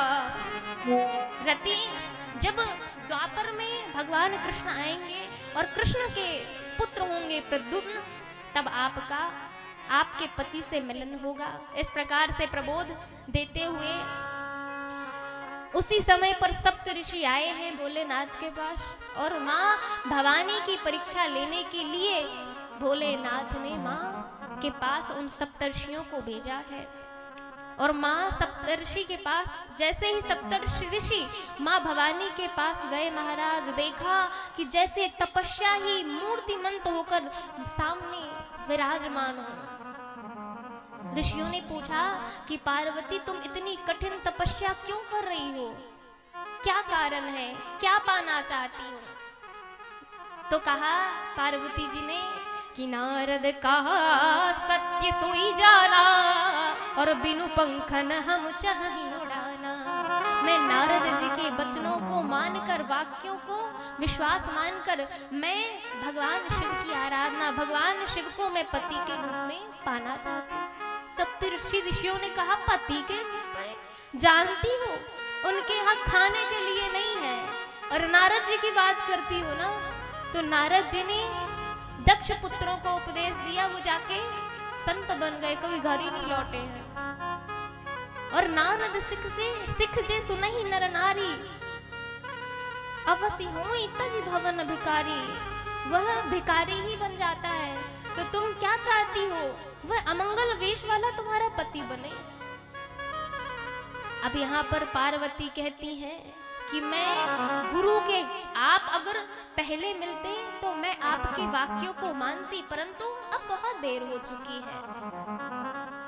अब आपके वचन मुझे मेरे मन को नहीं भा रहे हैं, क्योंकि अब मैंने जन्म शंभु हित हारा और को गुण दूषण करहि बिचारा। अब मैंने अपना जन्म भगवान शिव के लिए समर्पित कर दिया है महाराज। अब मैं, आप क्या भोलेनाथ भी आ जाएं तो मैं मानने वाली नहीं हूं। और सप्तर्षि ऋषि गए हैं, और यहाँ पर ऐसी शिव पुराण में कथा आती है कि भोलेनाथ भी प्रेम परीक्षा लेने के लिए गए हैं माँ पार्वती के पास। कैसे? तो माँ पार्वती जी से कहा, खूब बुराई की भोलेनाथ की। तो अपनी सखी जया से पार्वती जी ने कहा कि जया जाओ और उस ब्राह्मण से बोलो कि हमारे द्वार से चला जाए। मैं किसी की नहीं सुनूंगी, पति को तो वरूंगी परंतु महादेव ही मेरे पति होंगे। महादेव तो जैसे ही महादेव को भगाया, साक्षात महादेव जो ब्राह्मण का रूप लिए हुए खड़े थे, वह भगवान भोलेनाथ साक्षात खड़े हो गए। पार्वती जी ने कहा, महादेव आप ये क्यों कर रहे हैं? महादेव ने कहा, पार्वती मैं तुमसे प्रसन्न हूँ, अब तुम चलो। बोली, कहाँ चलो, कैसे चलो? विधि विधान से मैंने आपकी इतनी तपस्या यूं ही नहीं की है। आप मेरा विधि विधान से हाथ मांगो तब मैं चलूंगी। बोले ठीक है। अब महाराज विष्णु जी को नटनी बनाया और खुद मदारी बन गए। और जब मदारी बन गए तो वह अब जाते हैं हिमांचल राज, और उस नगर में जाकर बढ़िया नृत्य दिखाते हैं। और जब बढ़िया नृत्य दिखाते हैं तो सारी नगर में बात फैल जाती है, महाराज इतना सुंदर, इतनी सुंदर पत्नी, इतना सुंदर नृत्य। हिमांचल राज को पता चला तो कहा कि हाँ हाँ हम भी देखना चाहते हैं। और सपरिवार बुलाया गया मदारी भगवान शिव को। तो जैसे ही देखा महाराज, परंतु महादेव ने कहा कि भी हमारी इतनी सुंदर पत्नी है, मान लो कहीं चोरी ओरी ना हो गई, किसी ने हरण हरण कर लिया, तो भैया आप इसके लिए एक काम करिए, सेवकों को लगा दीजिए ताकि इसकी रक्षा करें। और खूब सुंदर, अत्यंत सुंदर नृत्य दिखाया। और विष्णु भगवान जो महादेव की पत्नी नटनी बनी थी, वह एकांत में जाकर अलोप हो गई, अंतर ध्यान हो गई। जब अंतर ध्यान हुई, शिव जी नृत्य कर रहे थे। नृत्य करने के बाद जब देखा कि पत्नी नहीं है, नटनी नहीं है, रोने लगे। मेरी इतनी सुंदर पत्नी, मैंने कहा था हिमांचल राज कि मत ले जाओ, इनकी सेवा करने के लिए, कोई रक्षा करने के लिए लगा दो, परंतु आपने क्या किया, कोई मेरी पत्नी को हरण करके ले गया। मैं क्या करूंगा, मेरा जीवन कैसे चलेगा, आप बताइए मैं क्या करूं। हाहाकार करके, चीत्कार करके, छाती पीट पीट रोने लगे महाराज। अब रोने लगे तो हिमांचल राज को बड़ी दया आई। बोले कोई बात नहीं, इसके बदले तुम मांग लो, क्या चाहिए तुमको। बोले ठीक है, इसके बदले एक काम करो, जो आपकी सुंदर कन्या है ना, उसे दे दो। और जैसे ही महाराज दक्ष हिमांचल राज ने सुना कि उनकी पुत्री को मांग रहे हैं, उसी समय क्रोध में जल उठे। और जब महादेव ने देखा कि क्रोध में जल उठे, कहा इस नट को पकड़ के लाओ, इसे दंड दिया जाएगा। और जैसे ही पकड़ने के लिए सेवक गए, महादेव वहां से विष्णु सहित अंतर ध्यान हो गए। और एकांत में आके कहा, पार्वती देख लिया ना, तुमने कहा था मांग लो। पार्वती जी मुस्कुरा के कही, वाह महादेव आप बहुत भोले हो, विधि विधान से मांगते आपने तो ऐसी क्रिया की है कि कोई साधारण व्यक्ति भी ना देगा अपनी कन्या को, तो मेरे पिता कैसे दे देंगे। तो महाराज विधि विधान के द्वारा ब्रह्मा जी ने लगन पत्रिका भेजी है, और बढ़िया विधि विधान से भोलेनाथ का विवाह होता है। शिव जी महाराज को श्रृंगार किया जाता है, नंदी ने, भृंगी ने अनुपम श्रृंगार किया महाराज। शिवहि शंभु गण करहि श्रृंगारा, शिवहि शंभु गण करहि श्रृंगारा, शिवहि शंभु गण करहि श्रृंगारा। जटा मुकुट मोर सवारा, जटा मुकुट अहि मोर सवारा। कुंडल कंकन पहि रे ब्याला, कुंडल कंकन पहि रे ब्याला। तन विभूति पटके हरि छाला, तन विभूति पटके हरि छाला। सती ललाट सुंदर सिर गंगा, ससी ललाट नयन तीन उपवीत भुजंगा, नयन तीन उपवीत भुजंगा। करल कंठ नर शिरमाला, करमाला।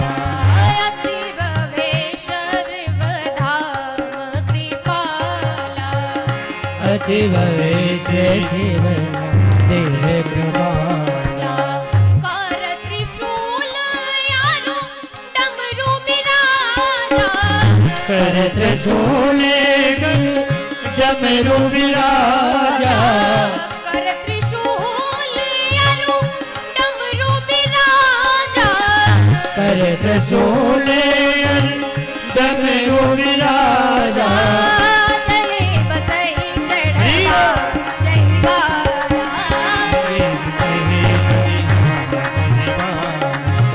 देखिए भगवान शिव का श्रृंगार हो रहा है, और बैंड बाजे नगाड़े बज रहे हैं, और आप तालियां बजाने में कंजूसी कर रही हैं। बजाइए प्रेम से।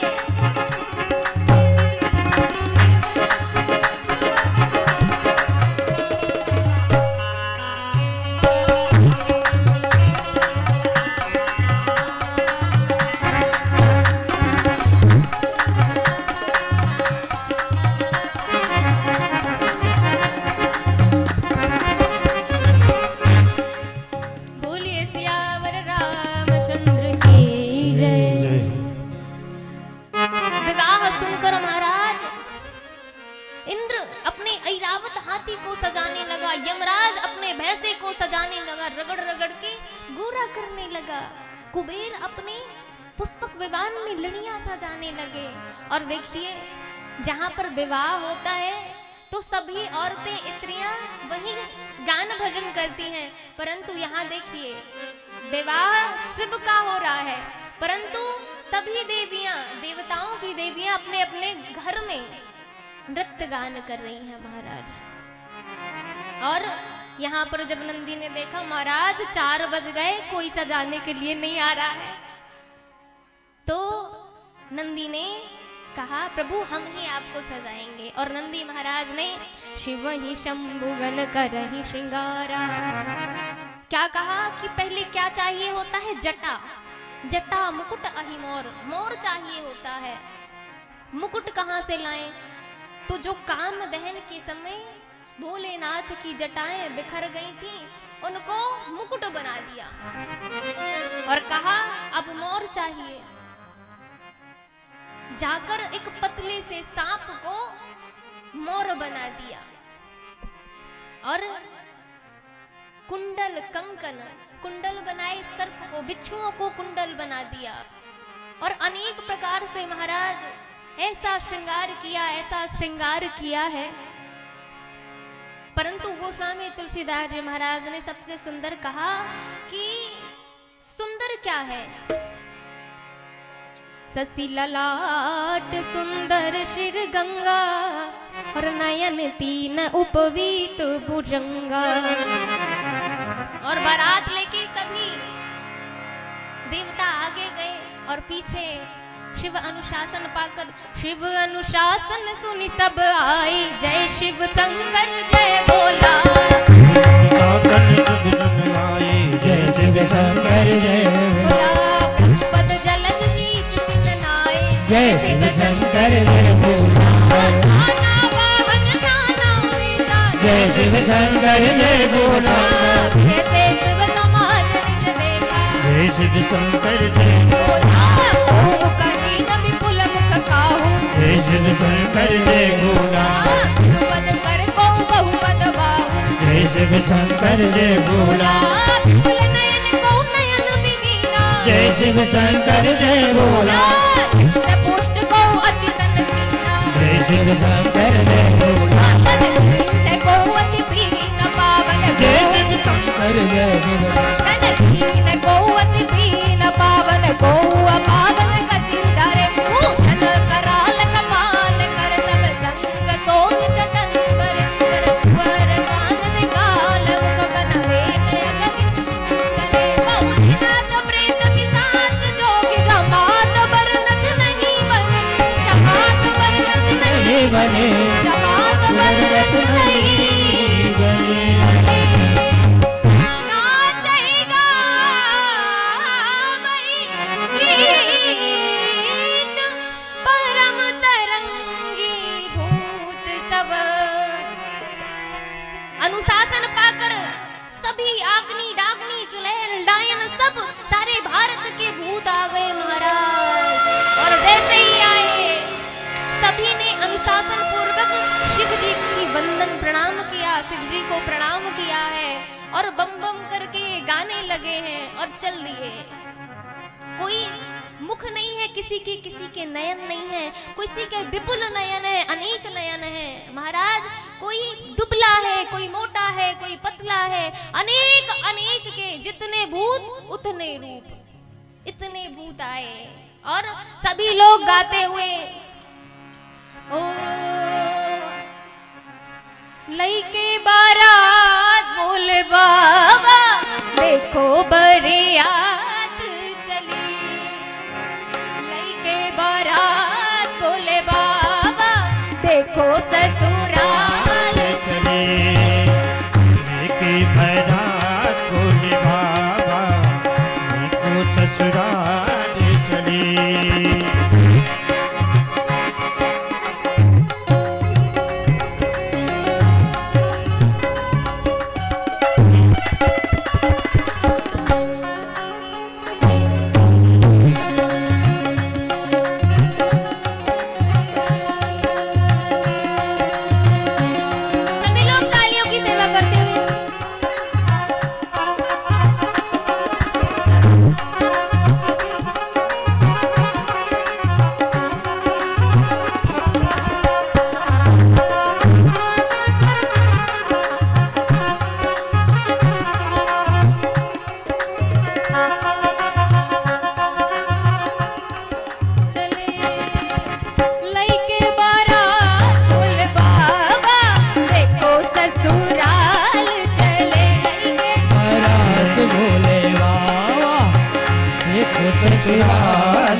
देखो ससुराल चले,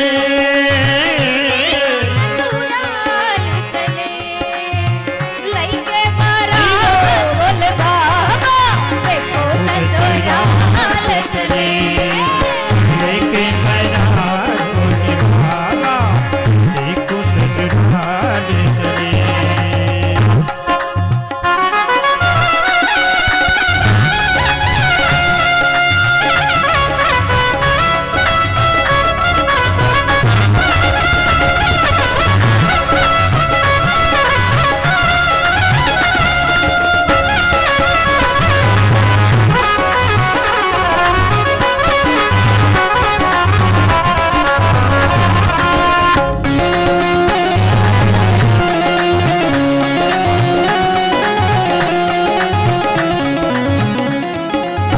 लइके बारात बोले बाबा, देखो ससुराल चले।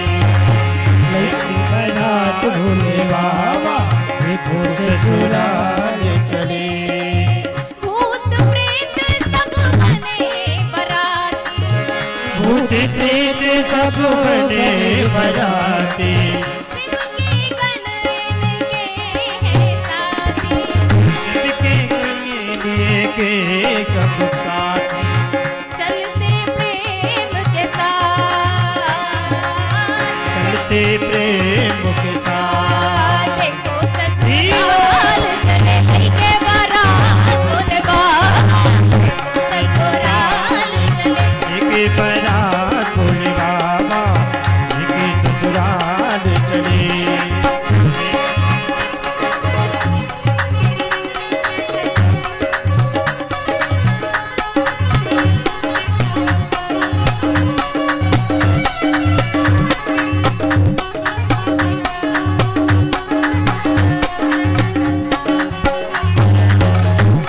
बोलिए भोलेनाथ की, हर हर हर महादेव।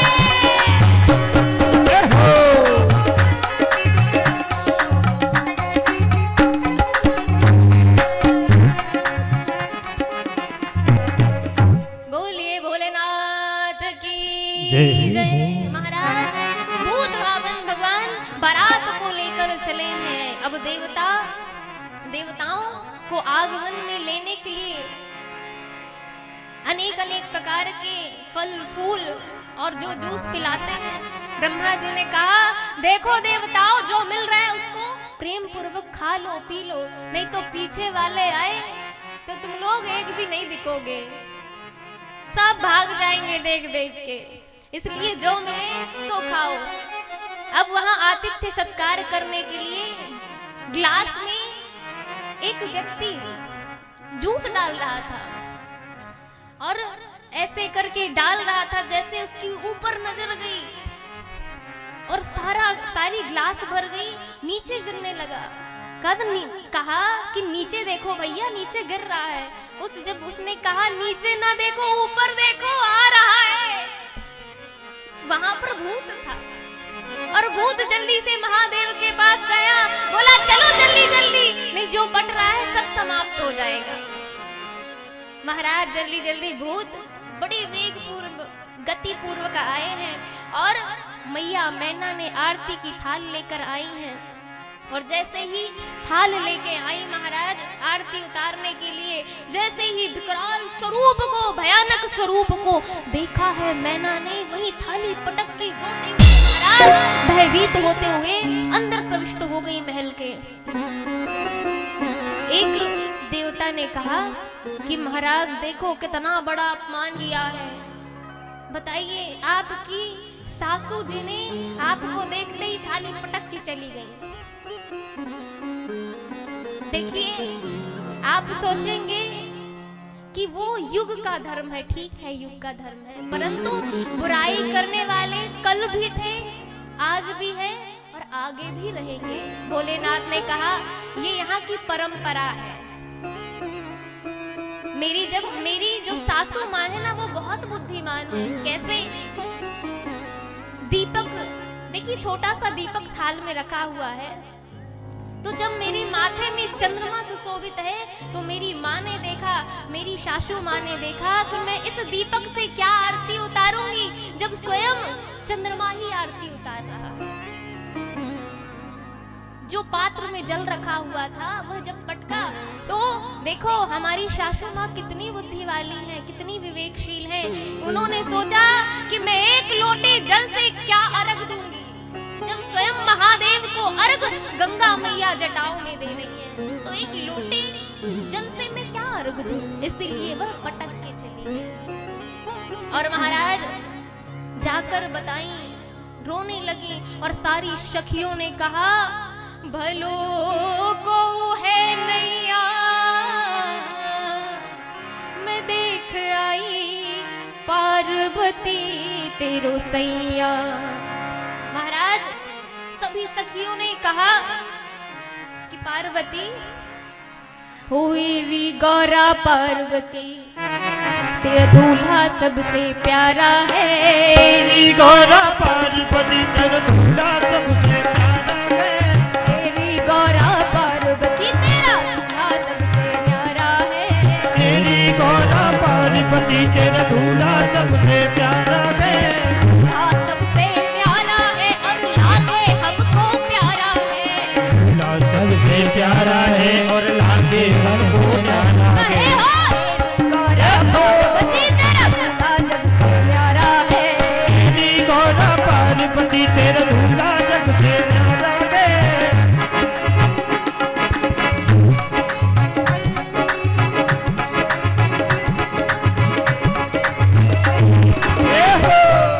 बोले महारानी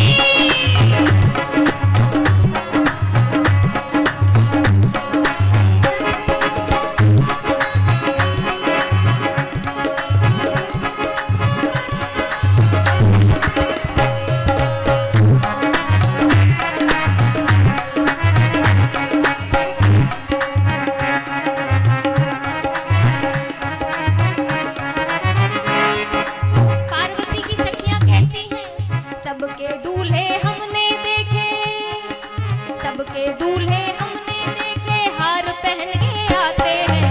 सबके दूल्हे हमने देखे हार पहन के आते हैं। पर तेरा दूल्हा हमने देखा, पर तेरा दूल्हा हमने देखा सर्प पहन के आया है।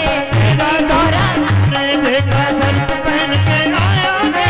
मेरी गौरा पार्वती तेरा दूल्हा जग से प्यारा है। तेरी गौरा पार्वती तेरा दूल्हा सबसे प्यारा है।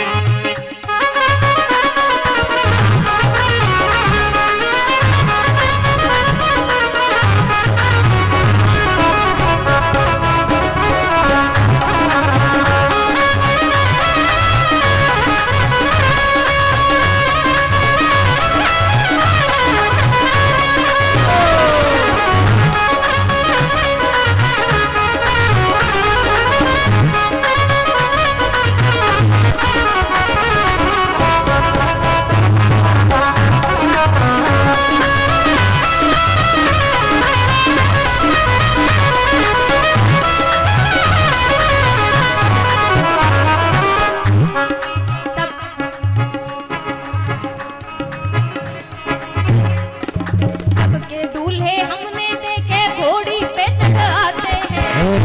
दूल्हे हमने देखे घोड़ी पर चढ़ आते हैं। सबके दूल्हे हमने देखे घोड़ी पे चढ़ आते हैं। सबके दूल्हे हमने देखे घोड़ी पर चढ़ आते हैं। पर तेरा दूल्हा हमने देखा, पर तेरा दूल्हा हमने देखा बैल पे चढ़ के आया है। तेरा दूल्हा हमने देखा बैल पर चढ़ के आया है। तेरी गौरा पार्वती तेरा दूल्हा जग से न्यारा है। तेरी गौरा पार्वती तेरा दूल्हा जग से न्यारा है।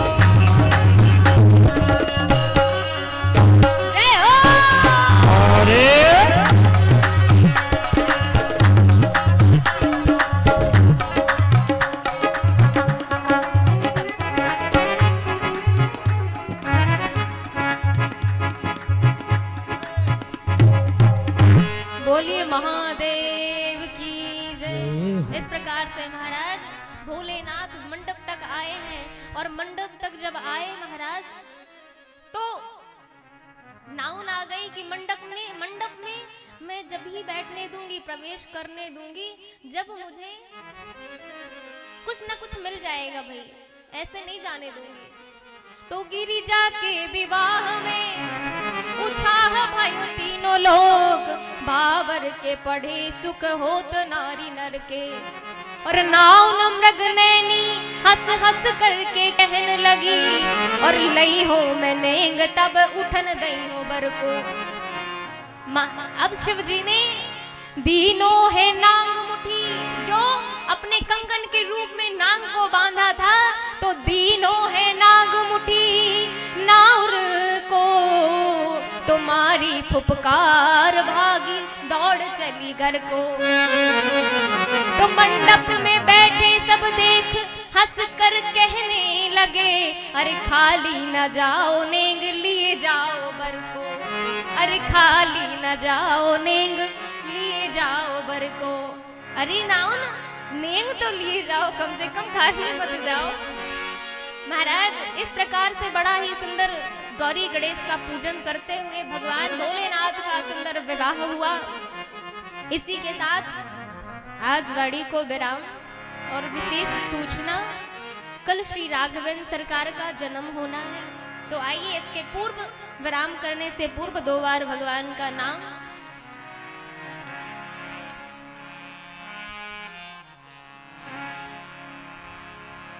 सिया राम जय जय राम, सिया राम जय जय सिया राम। ओ सिया राम जय जय राम, सिया राम जय जय सिया राम। सिया राम जय जय राम, सिया राम जय जय सिया राम।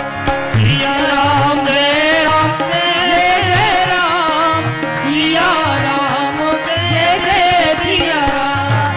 सिया राम जय जय राम, सिया राम जय जय सिया राम। ओ सिया राम जय सभी तालियों जय से। राम, सिया राम जय जय सिया राम। सिया राम जय जय राम, सिया राम जय जय सिया राम। ओ सिया राम जय राम, सिया राम जय जय सिया राम। सिया राम जय राम, सिया राम जय जय सिया राम। सिया राम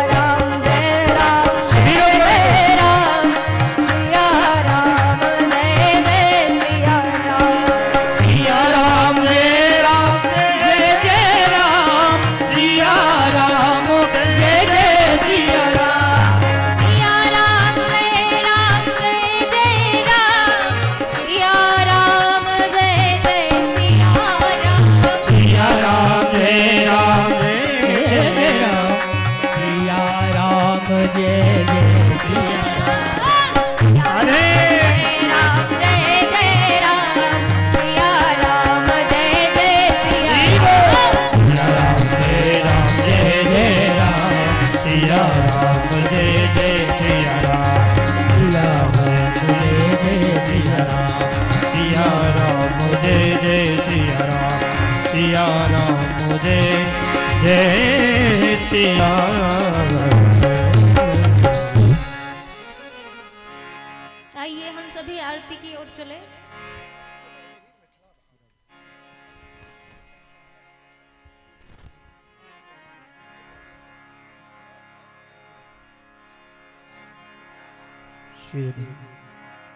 और विशेष जो आप ये देवी श्री जी के मुख से आप सभी जो श्री राम कथा का वाचन सुन रहे हैं, ये पूज्य वैदेही मिथिला भाव, ये जो उनका चैनल है, आप सभी अगर इस चैनल को